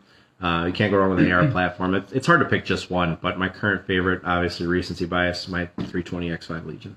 So I have, it's two different styles. My 45 ACP Corona. My 45 ACP currently is my favorite handgun. The reason is just the basic ergonomics of the size of my hand and that gun fit really well. So the natural drop of that firearm for my line of sight is dead on. So I can shoot my Taurus, I can shoot my Smith & Wesson, and I'll get decent grouping, and I obviously need to train more and all of those things. But I can take that 45 with very minimal practice and look through the iron sights on it with no special sights, and put it where I need to just due to that natural drop. Yep. And my other firearm is actually the one I just built. And Jason's build has had several builds, and I've completed one build. My buddy Gary kind of helped me walk through some builds he had done, and it kind of really encouraged me to build mine. So I built a 223 Wild, which the Wild was invented by a guy named Bill Wild, and what that means is it can shoot a 5.56 round as well. So the gun can shoot either 223 or 5.56 caliber, and I built it how I wanted it, so that's kind of why it's my favorite. It's got the color scheme, the optics. It's my gun. I put the cool stuff on it that I wanted, made it as show flashy as I wanted it, stuff like that. So functionally and fun. Yeah. And if any of you are interested in building ARs, I've done a couple of them. I'm pretty familiar with the platform. Don't hesitate to reach out to me. I'm happy to help you. Run through parts list, run through what you need, problems you encounter, what the pain in the ass parts of building an AR are. But ultimately, at the end of the day, it is cheaper to build an AR if you're interested in the platform, because you can build a custom AR for half of what you'd spend to buy the comparable AR that you want. There's some entry-level ARs that are budget buys for $300-400. Can't beat those kind of prices, but you can build a nice custom for you AR for a little bit more than that. So if you're interested in that, shoot me a message. I'll happily walk you through some resources, some things you need to know, and some things that I enjoy about the AR platform, some things that I don't do like, things to look out for, those kind of things. So don't hesitate to let me know if you got any questions about the AR platform for sure, because it is a fantastic platform and parts are usually cheap. A little hard to find right now, but if you got questions, let me know. Yeah, and Scott wants to know if it's worth buying a Springfield AR-10 or any AR right now. Whew. And the problem with that answer to me, Scott, if I'm taking it, is that it's worth it because I don't see it getting any better anytime soon. True. So the problem... It's like stocks. It's right, like stocks. You can see the stocks going up. It's so you're like, should I buy in? Yeah, well, buy in now. Get it while you can. Yeah, so if there's something that you see that you are comfortable with or you like and it's available, I think that's what determines if it's good or not right now in this market. Yep. If it's a different market, we have a conversation about is it good? Completely different conversation. Yeah. Because right now, does it protect? Does it fire? Does it provide safety? Whatever. That's the answer I think they need to say is does it get the job done? Yeah, and my question would be, as far as the AR-10 platform, look at what you're building it for. The AR-10 using the 308 round. I love 308. I'm a big 308 guy. But is 308 needed for what you want to use it for? A lot of people, it's overkill. 308's not cheap to shoot, especially now. Well, blackouts are fun. Yeah, it is. I mean, you could look at 300 blackouts. You could look at the wilds. I mean, there's infinite amount of choices you could do for AR builds, but just make sure the AR-10 is the right build for you, because it's not cheap to shoot. And it's for a lot of people, it's overkill. I mean, your 308s are it's a distance round. It's meant to be shot at distance. That's my preferred distance shooting round. So just make sure the AR-10 is the right build for you. Faith, real quick, thank you so much. I appreciate you. I hope Colorado's treating you well. I miss your face. Real bummed we didn't get to do that photo shoot. I still have that mask, so if you find your way home, let me know. Photo shoot, mask. You look great. There's a question about a business, I think, we asked. Are you just skipping over what I'm saying? No, what? Sorry. Oh, I'm saying I'm just reading all this stuff. You look great. You're talking about a mask, photo shoot. No, Faith said you look great, so I said thank you. I know. I'm just trying to put all these weird things together. No. Well, so I don't know the whole situation, because she was supposed to go. She was moving to Colorado. I don't know the details, but it seemed like kind of a quick move. So she had moved to Colorado, but less than a month ago, we had planned to kind of do a nerdy Star Wars shoot, and then she moved to Colorado. Nerdy is what we're calling it nowadays. Yeah, well, I mean, it's my guilty nerd porn. Okay. Yeah. We did have one question. Yeah, Scott, I have a 15 as well. Same. Specifically on the AR platform, are trigger upgrades worth it, or are they just a meme? And standard mil spec is perfectly fine for normal users. So we'll go with your answer first, and then I'll give you mine. It depends what you're using it for. I personally have an Elftman trigger. It's a stick. Sorry. Depends on what you're using it for. I have an Elftman trigger. It's a stick trigger. Your standard mil spec weight is going to be, I think, 6 to 8 pounds is the normal AR trigger pull length. You can get adjustable down to 2.5. My Elfman is a 3-pound. That's personal preference. It doesn't have much practical functionality, but it's fun. So again, it all comes down to what your application is. If you're someone who's shooting competition, you're going to want that. If you're just shooting it for fun or range, it's overkill. But the prices are coming down on the trigger groupings themselves, so kind of depends. I can shoot my AR trigger with my pinky, though, which is kind of cool. So I think for me, one of the benefits that I have noticed is that it gives you the opportunity to worry less about your trigger reset, which is typically where people lose their aim. The wall. So you get that first round off that was aimed perfectly, based on what you thought was perfect, maybe, and then you're reset and you're trying to line back up, and if something's going on in the world or whatever, and you're lined up for your next shot and you're under a panic and you squeeze and it takes a lot of pressure, it can turn that gun if it takes too much poundage, if you will. It definitely helps the accuracy, for sure. Yeah, and so for me, I think if I can gain an edge with accuracy and it's a documented thing, like whether it's competition, even if it is at a military level that says accuracy improves with a lighter poundage. Yeah. Not only pull this way so I'm not steering, but also on the lighter reset. That's why I like the stick trigger. So I have a shorter reset or that double trigger where I can almost like a compound bow. Yep. Where I can bring that trigger back a little bit and now I only need to go. Yep. So I think that has to do with, how I feel about. I think it's worth it. So I put on my AR, I've got the double trigger. Yeah. And I can go halfway. So if I need to shoot, it's like literally just a. And then my reset is barely any pull at all. That wall is nothing. It's like a mouse click. Yeah. Versus like your whole trigger traveling. Yeah. And again, Jesse, what the hell am I watching? Jesse, we're doing a random podcast. We've covered a little bit of everything tonight: current events, stocks, Second Amendment stuff. Take your pick. We're answering any question you want to send, so send us any question you want. We'll field it to the best of our ability. About the only thing we're not going to touch on right now is politics. And I think most of y'all know where I stand on politics. So, yes, our current topic is guns, but we've covered a little bit of everything. Ask us anything. We still got some time left, so ask away. Anything you want to ask, send it. Yeah, so we talked stocks, guns, travel, sports. What was there was a business question I think we skipped. Let's look here. We're trying to backpedal here. I got like a window. 124 comments. That seems like a lot. I got a window this big to try to read, and it's across here. So send those questions. Keep them coming. Amber had the business question. So Amber, can you ask it again? I can't for whatever reason scroll up on either comments, and the way my comments. Is it why is Circuit City out of business, or why is Deanna your boss? Is it why we never get invited to these gatherings that you 1191 Mean Girls have? You know who I like better than you guys? Mike Frost. That's He's what on I my like. friends list.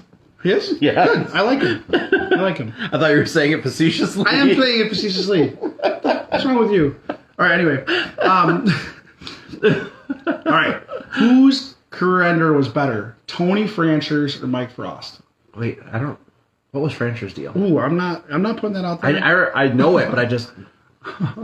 We'll have to cover this off of live because I know I've heard it. If you could own any business with guaranteed success, what type of business would you own? Either way. I'd say more because people are guaranteed to die. No. Well, no, but she's. I know what you're saying. People are dying to get into my business. Yeah. Oh, man. What guaranteed... Honestly, I've always wanted to own a steakhouse restaurant, but I would add so that's going to happen someday in my lifetime. I've already got the plans and color schemes and menu items. I've got all that stuff figured out. But for me, where my mind has been going over the last 5 years is I want to own international property. So if I could own... We're not talking timeshare, right? We're talking like actual property. You want to buy in? I mean, maybe. Maybe. I have 3 weeks available still. Okay. Yeah. They're off weeks, but, no. So, like, starting my own hotel with that oceanside restaurant literally would be my dream. Yeah. So monopolizing the situation. Yeah. So, like, if I could have, St. Lucia, there's parts of Mexico that I love. Okay. The Dominican. If I could have a Caribbean, Turks and Caicos, if I could write my own checks. Sure. But it's guaranteed success, so is your story. So if I could have like an oceanside resort in like Turks and Caicos with an oceanside surf and turf restaurant, Yeah. man, I would, with a catamaran where you could eat on a catamaran. That'd be awesome. Sunset. I'd like, be in too. That's like my dream. I'd be in. If you need a big guy to sample I need a food big for guy you. to sample food. So that's, Amber, that's what I would own. If I was guaranteed success, it would be oceanside resort with my catamaran there and my surf and turf restaurant. I haven't gone the business route myself in the past. You need a gallon for that cocktail. You're like the second person who said that. We keep going through this pretty quick. My current business, as with most of these questions, I'm probably a victim of the moment. I would probably just have to say, really doing the photography thing with the wildlife and the landscape and like the adventure photographer, that would probably be it for me. I mean, like, God, if somebody gave me a contract right now and said, hey, we'll pay you equal to what you're making now at your current job to go take pictures, I'd be like, I'm out. Thanks. I'll give you $6 an hour. little couple more zeros after that 6, but that would be it for me. I mean, I photography is like my escape. Photography is what makes me happy. I've always had a creative mind, but I have zero artistic ability. So photography for me is like the way I can express that creativity without drawing really bad stick figures. And plus, I just love to travel and explore. So mine would probably be probably be photography. Got a couple already signing up for your steakhouse. Yeah. How did you get into photography? Yeah, that's a great question, Jason. Hold on, I'm going to let Jason answer this one. So my entire life, back to high school, I was super involved in a lot of things in busy with my high school life. Between I was actually working in high school, I played sports. I was involved with some of the marketing stuff. I always wanted to do photography, but it was never something that was in the cards for me. Always going straight from the bottle now. So it was never something that was really in the cards for me, but it's something I've literally, as long as I've been old enough to remember, something I wanted to do. And I never was really in a financial position to dive into that world. And then one day, 2 years ago, I think when I bought my first camera, this guy started out with photography. And he had sent me some of his stuff, and I was like, this is awesome, man. So I was like picking his brain about what camera should I use, what equipment's good to start. And I bought my first camera actually fully at his recommendation. And I got 100% addicted because I finally got to do this thing. I won't say I'm good at it, but it's something I just really love to do. So my version of his same story, and mine will be a lot shorter, it's pretty much what he said. But through our conversation, I was like, hey, I'm not a photographer. I enjoy freelance photography. I have not dedicated enough time to it. Here's some shots that I've done, and here's the camera that I use. And from like a learning experience, it's the D3400 by Nikon. Yep. Entry level. The nice thing about it is it's 24 megs, so you get high res. You can still get an adapter for different lenses. You can shoot prime with it. Yep. It's an awesome first camera. Yeah. And I mean, from a price point, under $600. That shit under $5 now in a lot of places. Yeah, a lot of under $500 for this type of a camera is incredible value. Getting into photography, that's what it's about. A lot of people will say, hey, I need the Taj Mahal for the first camera, and then they leave it dusting on a shelf. Once you learn the tool and your skill supersedes the tool, that tells you that you're mastering your craft and it's time to advance the tools. And that's kind of what was funny with Jason. It was like 2.5 weeks. It was more than 2.5. No, it was not. It was like 11 days. No. Jason's like, hey, by the way, I dropped $58,000 on this camera gear. It was a year in. Starts pulling out like lightsaber setups and like camera sticks and light whatevers. And it's like, oh, and I bought this $9,000 million Sony, and it's got mirrorless this. And I'm like, didn't you? It was 1 year in. Didn't you like 3 weeks ago have It was like 1 year in. Yeah, it's like I upgraded. It was upgraded. It was like 1 year in. It was like, I don't know, driving a Ford Escort and moving into like a Cadillac Escalade extended limo. It's pretty much like what you did. So it was kind of funny because he took off with it way more than I did right away, which is really cool because whenever you make a recommendation to a friend, whether it's a stock or a camera or a place to go, you're like, man, if this sucks, it kind of falls back on me. Yep. And you don't want to give them that advice. But he took off with it and really excelled, and some of his stuff he shoots is pretty incredible. And so it's like 3 weeks later, I'm like, okay, Jason, how do I actually use the camera that I recommended to you? That was the funniest point for me. It was like 6 months in at one point, and I was showing him stuff on the camera, and I'm like, this is a weird pivot moment for this situation, because it went from me knowing nothing to he was asking me stuff. I'm like reading the dummy book, and I'm like, sometimes the student surpasses the teacher. Screw this, just tell me how to do it. So yeah, if you've ever liked any of my photography, you can thank this guy, because he was the one who really gave me the push to go get the shit and do it. Hey, so Amy's son just asked what our show is called. Thick and Thin. Thick and Thin. Off the top, that was it. Hey, biscuits and Thin Mints. Yeah, Bumba Clap. That's the name of our show right there, okay? Everybody, Ari. I gotta tell your son, don't worry, we come up with the name for him, okay? I got a British accent in the repertoire, but I can't do the Jamaican one. What's it? You came out from the shake play, bro. I do remember. I think I don't remember who it was. Somebody said something about the wind-up cameras. I remember. Oh, yeah. Yeah, I remember the wind-up camera days. Like, no bullshit, because I had like the cheap cameras growing up. You know, remember those like brick ones that were like shaped like this? And tell me what they're called. Tell me the model number. I don't remember. 110s. Really? Yeah. So those were called 110s, and I'll tell you why I know this, because it's actually a pretty cool story. So I was a wee lad in Puerto Vallarta. So I was traveling with family, and we were with family friends, and a family friend was going parasailing. Okay. And he was like, oh, can I borrow? And again, not to date myself, but like neon pink and neon green was cool. Yeah. So mine was neon pink because it was freaking electric pink. It was dope. And it matched my rollerblades, I think. I miss rollerblades. Yeah, in my probably my tank top. Yeah. So with the yeah. So he was like, "Can I borrow your camera?" So if you opened it too soon, you'd expose the film. And it'd just be a big white picture. Yeah. So I loaded the 110 in. My mom was kind of like, "You need to let him use this," and I'm like, "I don't want to." So I let him borrow my camera, and he goes up parasailing. And I'm standing on the beach at this resort. I was probably 9 years old, maybe 10. And I'm watching him parasail, and we're just kind of like, he's way up in the sky. And all of a sudden, it's probably been, 8 minutes, 10 minutes. I just kind of see him floating in the sky, and the boat, they're not zipping along anymore. And nothing's happening at all. So the boat's not moving, and the parasail's not moving. And I'm like, well, if it's not moving, how's it staying up there? And you kind of see it doing this and getting closer. So I'm assuming, hey, they're reeling it in at this point. And, I know he's got my camera around his wrist. It's neon pink. You can see it from a mile and a half away. And so this parasail continues to do this and do this. And I'm like, oh, I'm assuming they'll reel it in. And mind you, the boat's over here. He's over here. And he's doing this.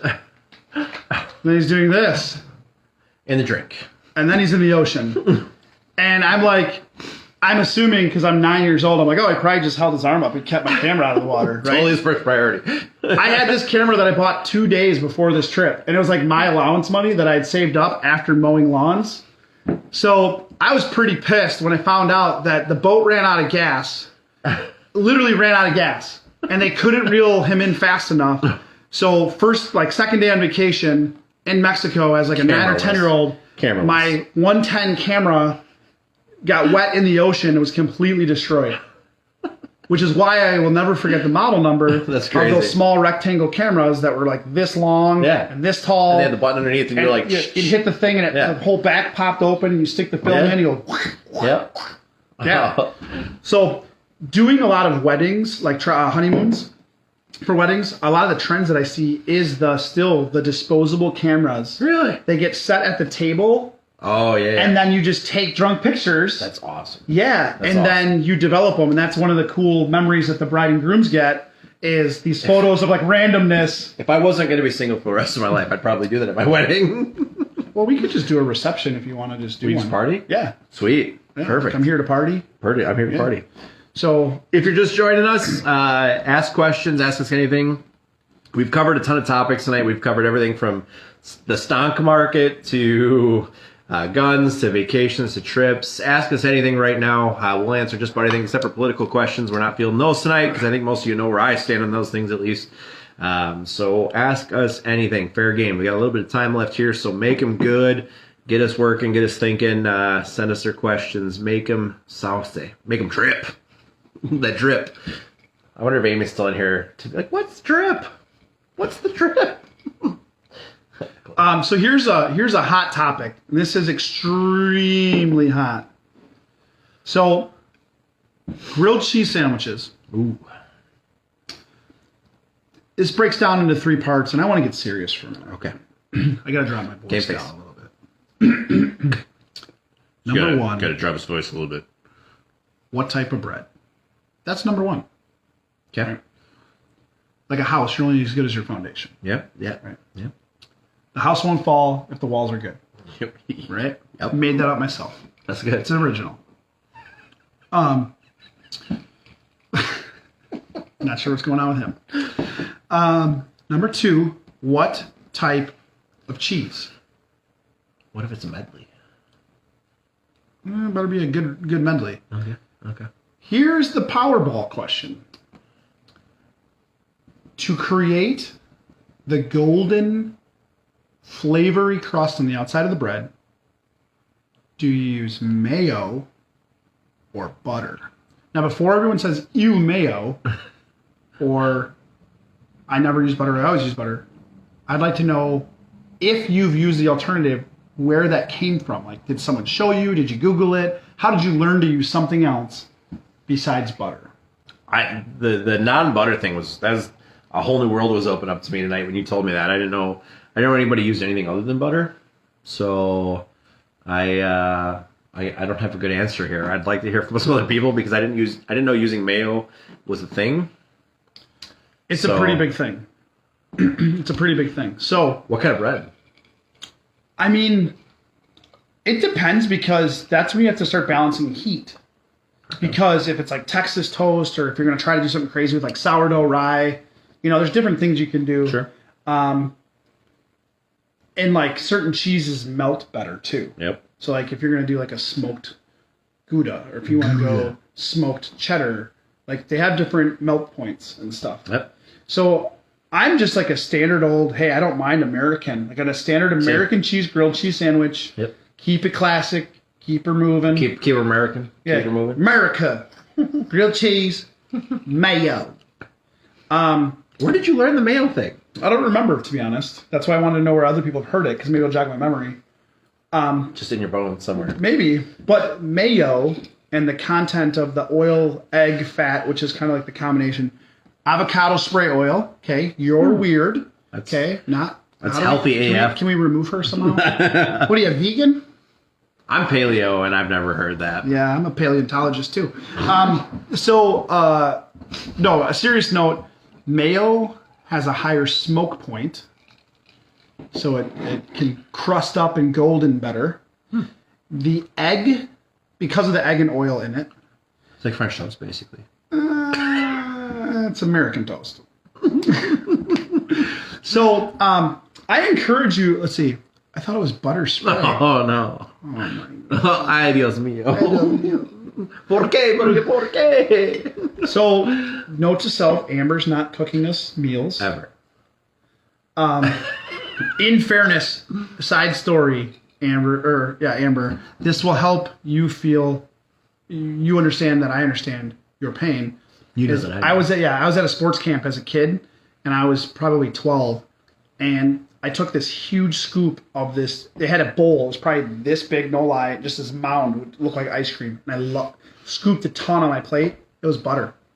They used an ice cream scooper to scoop the whipped butter so it looked like ice cream. Yep. And it was like almost frozen-ish. So when I scooped it, I couldn't tell in the consistency that it was butter. So I had this huge chunk that I just ate at like one bite. I'm like, It's so salty. yeah, it was rough. It was rough. So I understand the mistake. We can forgive it. You're probably still vegan, which is weird. I don't think Amber's vegan. I'm just kidding. I really like sourdough with cheddar as well, which is why I brought that up. Never had the combo. Have you ever used Kerrygold butter? No. I'm on the paleo thing. Yeah. So all the butters the butter I do use now is like a coconut sunflower base. Okay. So no. So if it's a regular butter, I use Kerrygold because because it's an organic from like cow cream, Okay. whatever. So it's an Irish butter, but it's incredible. People seem to really like. Is it ghee? Ghee. I know what you're talking it's about. It's like the whip. Yeah. So when the butter and oil and water separate, it's like the top layer of it or something like that. Less oily. Yeah, so that's supposed to be, people really like that. I'm just a straight American cheese, regular bread, mayo. The mayo thing still blows my mind. You know what I really like on it though? Bacon. Yes. A little bit of garlic. Nooski bacon, maybe sprinkle a salt for bay. Well, yeah. A little salt for bay. Yeah.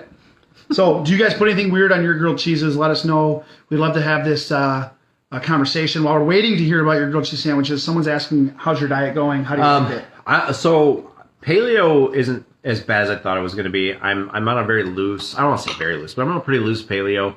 I usually have a cheat day a week that I give myself. I'm down, I think, 36 pounds as of this morning. But basically, thank you.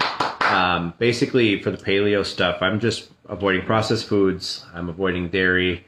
I am basically just eating meats, vegetables, and fruits outside of that, other than usually a day a week where I'll have a cheat day, which I usually regret because I feel like shit because I've been eating so clean.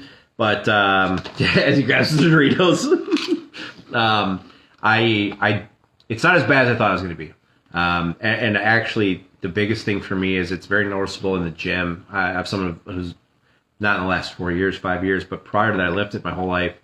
I don't remember ever feeling as good in the gym so quick as I do now because of how I'm eating. So the fuel for what I'm putting in for the machine is way better this way. And I found a lot of healthy coconut alternatives to most of the dairy stuff I use. I haven't found a good one for cheese yet, but that's the sacrifice I make. Daiya. D-I-A-Y or D-A-I-Y? I've heard of it. Yeah, I'll show you some I got some in the fridge. Okay. Yeah, it's a non-dairy cheese that I use in almost... I found some, I just haven't found one I like. That one you might like. Okay. It's pretty good. That's kind of been my concession too in paleo is there's two schools of thoughts with paleo. Some are like zero dairy, some are like dairy's okay. I have entirely cut out dairy minus like I'll put a slice of cheese on a sandwich or a wrap when I do like a lettuce wrap or something. But otherwise, yes. That's it. Paleo's not bad. There's a lot of really good alternative for things that I didn't know were out there because I never looked. I've also dove more into meats, and I'm eating a lot of meats that I normally wouldn't have eaten. But yeah, and get an air fryer because it's the best thing ever. Because I love my fucking air fryer. I'm one of those air fryer snobs. But thank you guys so much. I appreciate it. It's a lot of work. I got a lot more work to do in the gym. But thank you. Nooski's bacon is phenomenal. Pickles on grilled cheese? Who said that? That's coming from the girl who doesn't eat her nuggets with sauce. Devil child. Thank you, Amber. I appreciate that. It's a lot of work, but I got a lot to do. The gains in the gym feel good though. Non-dairy cheese. Check it out, Jason.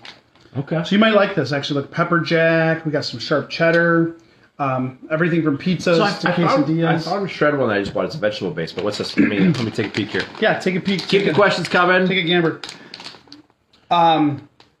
Dude, let me know when you go to Nooski's. I might have to send you a couple bucks to grab me some stuff. So, Lake Geneva Meats. I really like their food there too. Boar's head. So if you need some good food, that's a good place. You can pre-order. They got everything.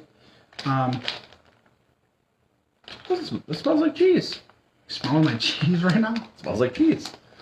The couple I got. Would you rather like take some out of it? No. And not smell my bag of cheese? No, I didn't put my nose in your bag of cheese.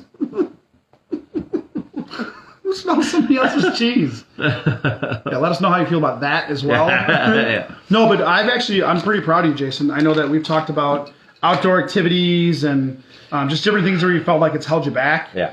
And I mean, it truly is a lifestyle change because it's not a fad. A fad is like keto or like not sustainable stuff. Me going to the gym, that's a fad. Things like that. Like I want to do it for a little bit of time, and it's not cool anymore, so I stopped doing it. What you're doing is a lifestyle change. I think it's important to your health, and I think it's important to your mental health. Yes. And long overdue. Yeah, I'm really proud of you. I think it's an awesome. Even today when you came in, I was like, dude, you're looking good, noticeably. Appreciate that. Long way to go, but it's it's getting to the point now where it feels good to be in the gym, where it's not like, oh my god, I'm embarrassed because I can't do what I used to be able to do. I'm starting to get the gains back, and Gains, bro. Going to see the Jesus about the Swelly Bible and get the guns back. There's some question we apparently never answered. Hi, Sarah. Comments about KUSD having kids do virtual learning on snow days. They have to bring their Chromebooks home to and from school, so no more snow days. Whack. So that's like a staple of being here's a kid. the thing. Yeah, and I think it's a double-edged sword, right? Because I saw a teacher, and it had like all these like, what do they call it? Retweets or whatever, reposts or whatever you want to call it. Shares. Yeah, and they were like, ain't nobody trying to teach in June. True. Like, so from their perspective, is like, we know that no learning happens on those extra days put in June. Sure. So from their perspective was, we don't care how you feel about not having a snow day. We don't want to be teaching in the middle of summer. Yeah, that makes sense. Because A, they're not learning, and B, we don't want to be doing that in our summer. That makes sense. From what you're saying, though, I remember like watching the TV stream on the praying for my county, then praying for the school. Yep. Why does Wilmot get to close and not Central? Yep. I remember being upset. Yeah, the snow days are that was a perfect way to lay it out. The double-edged sword. I remember hating to make those days up, but man, that was like the coolest thing ever on a snow day. You go find some buddies, go sledding, play some football in the snow, whatever you could do. I mean, unless it was too bad to even leave the house. But yeah, that's a double-edged sword for sure. And for us, it was more about like our parents wanting to be able to give us chores to do on those days off. I was doing the shoveling. I was like child labor. It wasn't a snow day for me. I'm not even sure. First time caller, long time listener. Well done, Mark. Well done. Yeah, Mark, send it, bud. What's your question? It is a rite of passage, Amber. It especially is, from Wisco. Yeah, for sure. So is going to the bar as a child and doing pull tabs, but that's a whole other story. Mark, what do you got for us? Mark, send your question, bud. It's a live chat. My chat box is like that big, so if you see me lean it in, it's trying to read the questions because it's a very small thing. So keep the questions coming. We got just a couple more minutes here before we got a jet, but we've covered a little bit of everything tonight, from stocks to firearms to travel. Anything you guys want at the buzzer here, send them in. We'll fill anything other than political questions, and anything you got. Let's go. Send it. Covered my diet. We covered international travel, domestic travel, vacation, guns, stocks, Dogecoin, to the moon, diamond hands. So let's go. 6 of us holding strong. Let's go. Keep a couple more questions coming here. I'd like to field a couple more before calling her a day. Mark, who was a first-time caller, long-time listener, he didn't send his question. He said he can't send a picture, which I'm like, I remember my first time watching a live stream. Well, can he put it in the comments? And can I... No, because the comments are this until we close this live, so... Well, I thought I was able to see the comments earlier. You can, but I don't think you can... I don't know, maybe there's a way. I'm not familiar with there being a way. What happens if you go into the comment section and try putting one in? Hold on, I'm gonna try to hack it this way. He's got to use his elite hacker skills and Dogecoin mining, Bitcoin mining. Yeah. So we got a few minutes left. If you guys have a topic that you want to have us cover, we really appreciate everyone who has stayed with us tonight. Yes. And has tuned in. And if you had to go, we totally understand.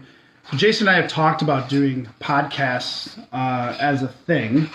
So even as some feedback, if you're watching this after the fact and it's not live, and if you think that there's some merit to what we want to do, we'd love to hear that too, because I know Jason's had a pretty big dream to kind of do it, and I enjoy it too. So. Yeah, and any feedback, good, bad, or indifferent. Hey, don't hold back. I mean, if you're like, this is shit, and I wasted 2 hours watching this, let us know. Yeah, worst case scenario, we delete you and block you from everything. I mean, hashtag canceled. Yeah, hashtag exposed, hashtag woke. I'm not even sure what that means, but well, I don't know. It means you're woke. I still haven't even figured out drip yet, so. I don't think anybody who had asked about drip is in here, but let's go, guys. We got we still got a couple. We of got us, about 10 minutes. We got a couple of us holding strong. We're still waiting for your final pictures here. We're I'm a few drinks in. I think he's still on number one, but That bottle says something different. I think I had one of those too. That was really but good here's stuff. the thing is I have no mixer. Well, you could have asked. It's right here. No, I don't want one. Oh. What I'm saying is I just enjoy You're it just how it going is. straight. Yeah. So, Mark, if you had a question, please let us know. Mark, what's the question? Kendall, thanks for watching. You're kind of catching us on the tail end here. I've covered a lot of I times. think Kendall, that's my cousin. I think she's jumped in a couple times. I've seen her. Okay. Maybe. So she just hasn't paid her internet bill? Yeah. Okay. Yeah, maybe. Makes sense. Maybe she needs to up that Wi-Fi game. Oh, yeah. Let's go, guys. If Doge exploded, what would you do with profits? That's an easy one for me. First and foremost, if I don't play the lottery, but if I won the lottery, first thing I would do is take care of my parents. They've done a tremendous amount for me in my life, and what I owe them I could never repay. So the first thing I would get would be to take care of them. From there, if I had enough left still, I would probably try the photography game full time and make that my life, traveling for photography, finish the van build, and just go give her hell. I'm a pretty simple man with pretty simple needs, so I don't need anything extravagant. Just give me some windshield time and some road and a camera, and I'm pretty happy usually. If I was in the stock, that particular one, and it exploded and I sold and had all these profits, depending on the level of profits again, some of it would get reinvested right away. Oh, yeah. For like Absolutely. That's a residual given. investment, That's a right? given, yeah. Because I want to make sure that it can just be sustained. Yep. But if I could like clone myself and have another job or like do something in a whole different life, Yep. I would love to get groups of people and I would love to take them traveling. Okay. So internationally specifically. So some of these places that I've got to experience, I have connections all over the world. And again, when we talk about like Dominican, St. Lucia, Jamaica, there's people that I text regularly. You heard the guy. Yeah, I was saying on the phone today. Yeah, that was so you know, cool. yeah, so like thick ass Jamaican accent. he's actually there is Dominican, but they do sound very similar. But as you learn more about it, they start to separate. Just kind of like how all white guys look the same. So I would love to take people who don't have the experience, Sure. and take them to get the experience That'd be as awesome. almost like a guide. Yeah. And take them to just like I don't want them to get that great America experience. I want them to see the real beach, eat the real street, Not the tourist street stuff, the trucks, real life. the real Yeah. market, the Yeah. real culture. I was fortunate, like you said, with parents giving you things. Like I was fortunate with experiences that it's almost like a pay it forward Yep. payback. Because they still travel and they still do things that I hope that I'm able to do in my lifetime, and who knows if I will be within the means to do that. But Sure. if I financially could, it's almost like I almost want to bypass my experience and give it to other people Yep. and let them experience even what I would consider basic to them. I've sent people for their first time places, and they're just like, "Oh my god, That's awesome. I've never seen that in my life." Or That's awesome. that experience to them. This last trip that we went on with this group, they got to go zip lining, rappelling, kayaking, swimming, cliff jumping, in all of these cenotes, freshwater caves in Yeah. Mexico. And some of them, for the first time ever, were like, "Oh my god, this is." And for me, it was almost like not to take it for granted because I love it so much. It's like I can't wait to go back. Yeah. But to have that experience, like when we watch a movie, like, "Oh, this is my favorite movie," blah blah. Yeah. I was like, "Stop! I've never seen this before." Yeah. It's kind of like that moment. For sure. And so that's what I would do. I think that's part of the reason why I like photography so much too, is it allows me to share how I see the world, which is a little bit self-serving, but at the same time, seeing things that a lot of people haven't seen, and kind of giving them that experience of like, oh my god, if I could have had you there to see this in this moment, so you can see what I saw, that's one of the coolest things about photography for me. So I on a certain scale appreciate that for sure, because that's awesome. Yeah, and I think what's interesting about photography too is when you look through a lens, like this, two different eyes don't see the same thing. For And it's sure. literally the same picture. For sure. I mean, in a figurative sense, it's the same picture. For sure. And literally, people aren't seeing the same thing. Yep. You and I have even experienced that shooting the same, literally same Literally, spot yeah, or literally whatever. same spot. And we're like, Yep. what about this? What about this? Right? Yep. Oh, that's not how my brain works Yep. to see that, and your brain works this way and sees that, and it's Yep. like, wow, that's actually incredible. You're literally unlocking something for me that I would never have seen because that's not how I function. Yes. And vice versa. So it's really, really neat. For sure. So that's a good question. That was a great question. Someone drove past. Amber drove past. Oh, Jim's Aquarium. I miss Jim's Aquarium. What was the pub right next to it? Oh God. Sullivan? No. Sully's. Sully's. Yes. Sully's. Oh my God. There's the Sully's. I've killed a few fishes from Jim in my aquarium in my day. So funny story about Jim's Aquarium real quick before we get closer wrapping things up here. So we lived in college days. I lived above a aquarium pet store. For those of you who don't know, and it was a very confusing layout because the house upstairs was where we rented, and the basement was actually the pet store. But I can't tell you how many times people just walk in the front door of my residence thinking it was the pet store entrance. And I'll never forget one day, I was butt ass naked, just strolling through the house. Just strolled to the house. I had the house to myself that day, no roommates, and I'm just strutting it, let it flop around in the breeze. And this old lady comes in the door, and her eyes were like, and she's like, "This isn't the fish store, is it?" And I was like, "Nope." She probably saw her first minnow. I didn't even bother covering up at that point. I'm like, well, she'll see what she's gonna see. I was like, oh yeah, just out this door, back around the house, and the door in the back. She's like, I'm so sorry. And I'm like, probably not as sorry as I am. So I think that as we wrap up, we just want to say thank you. Yes. And then B is, if we go through this like speed recap. One is, if you're investing in stocks, don't do anything past your means. Yeah. Not financial advice. This is just our outtake. Yeah, and don't do crazy risks. And yes, there's a lot of people making money, but in order for someone to make money, somebody has to lose. It's literally like a casino. Don't get caught in the FOMO. Yeah, so just if you're out, stay out. If you're in, make the best decision you can based on your own research. And then we talked about travel. If you're interested in travel, I do own a travel agency. I'd love to help you look at international travel, domestic. We can give you advices on those type of things. Firearms, if you're into it already and there's something you've been waiting on, don't wait. Again, opinion. It's not going to get better. I think it's going to get worse before it gets better as it relates to stock and availability. Yeah. And that's what it comes down to, is how quickly manufacturers and these people can get this stuff out. And that's really the problem. And who knows what changes with laws and all that stuff. Whole nother conversation. Yep. But just do your due diligence, and sooner than later is probably the best philosophy there. Better to have it not need it than need it not have it. Sports. Yes, we know Aaron Rodgers has the same amount of NFC championships as Rex Grossman. However, I think this year is the year they make some significant changes, because A-Rod put it out there that you're either paying me and bringing in a team, or I'm going to go somewhere else, someone who will. We'll see who this D coordinator is. Moving on to what's the last thing we talked about?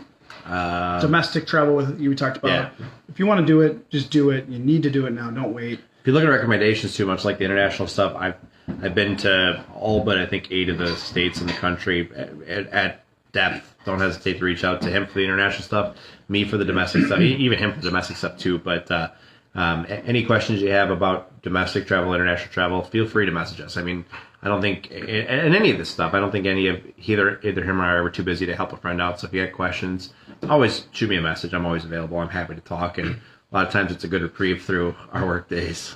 Yeah, and I think as we do like the Jerry Springer final take or the Mr. Rogers recap. Be kind to each other. Yeah. You guys got to realize that it is a crazy world out there. Be patient, be kind. Try to make sure that you're being more acutely aware of your situations, because there's a lot of people and a lot of stuff going on that's out of a lot of people's control. Yep. And I think that causes short fuses, and it causes irregular interactions, whether it's family or strangers. So just start looking out for people until we can kind of clear all the smoke. And just be patient. I mean, at the end of the day, to quote Coach Matt LaFleur, something he said a while back is, we're all in this sucker together. And, it's corny and cliche shit, but it's true.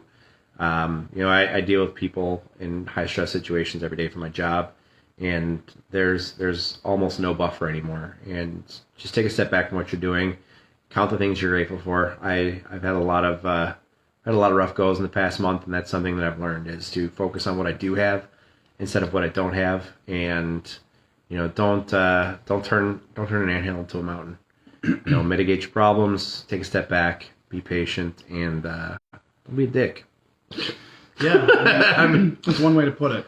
So again, we'd like to thank everyone that tuned in over the last, I don't know how long we've 2 hours? 2 hours, hour and a half. 2 hours, yeah. We had a lot of fun. I really feel like you guys gave us some good content. Yeah. Send us your feedback. Amber, if you want to ask me a question offline about the travel, I'm happy to answer it for you. I do got to run. We are actually headed to a pub tonight. I'm running a karaoke. Is it a pub or a tavern? We learned this tonight. Well, yeah, pub, tavern, or bar, right? Yeah, we learned the difference between the three. This would be a tavern. Okay. Or bar, but probably mostly tavern due to licensing. Fair. Pub, not so much because they don't do the food. Sure. So I'm going to a tavern tonight to run the karaoke music DJ for our friend Sid and Bradley, who's having a birthday party tonight. It's in Waterford, so if you guys are around, drive carefully. Yes. With the snowstorm. Just be cautious. But cheers. Send your feedback. Let us know how we can do these better, what you'd like to see, what you don't like to see, what we could change, and we'll happily keep doing these. Scott, we appreciate the feedback. If you're just jumping in now, go back and watch it. It'll be up. Yeah, go back and watch it. We'd love feedback because we do want to look at starting doing these more frequently, maybe, or find a way to make this a more regular thing as opposed to once every 6 months. Yeah, even on like a true forum. So we're considering like an actual podcast forum, and that's Dizzy's. We'll be at Dizzy's tonight, Alyssa.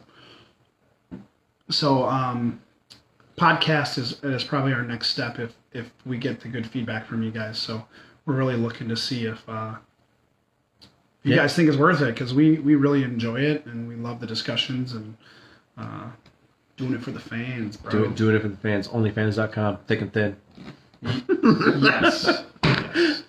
Always remember: dodge, duck, dip, dive, and dodge. Hold. Hold. Don't sell. Hold. Don't sell. Hold. Don't sell. Hold. Don't sell. Diamond Stick it hands. to the man. To the moon. All right, guys. Thanks, guys. Peace.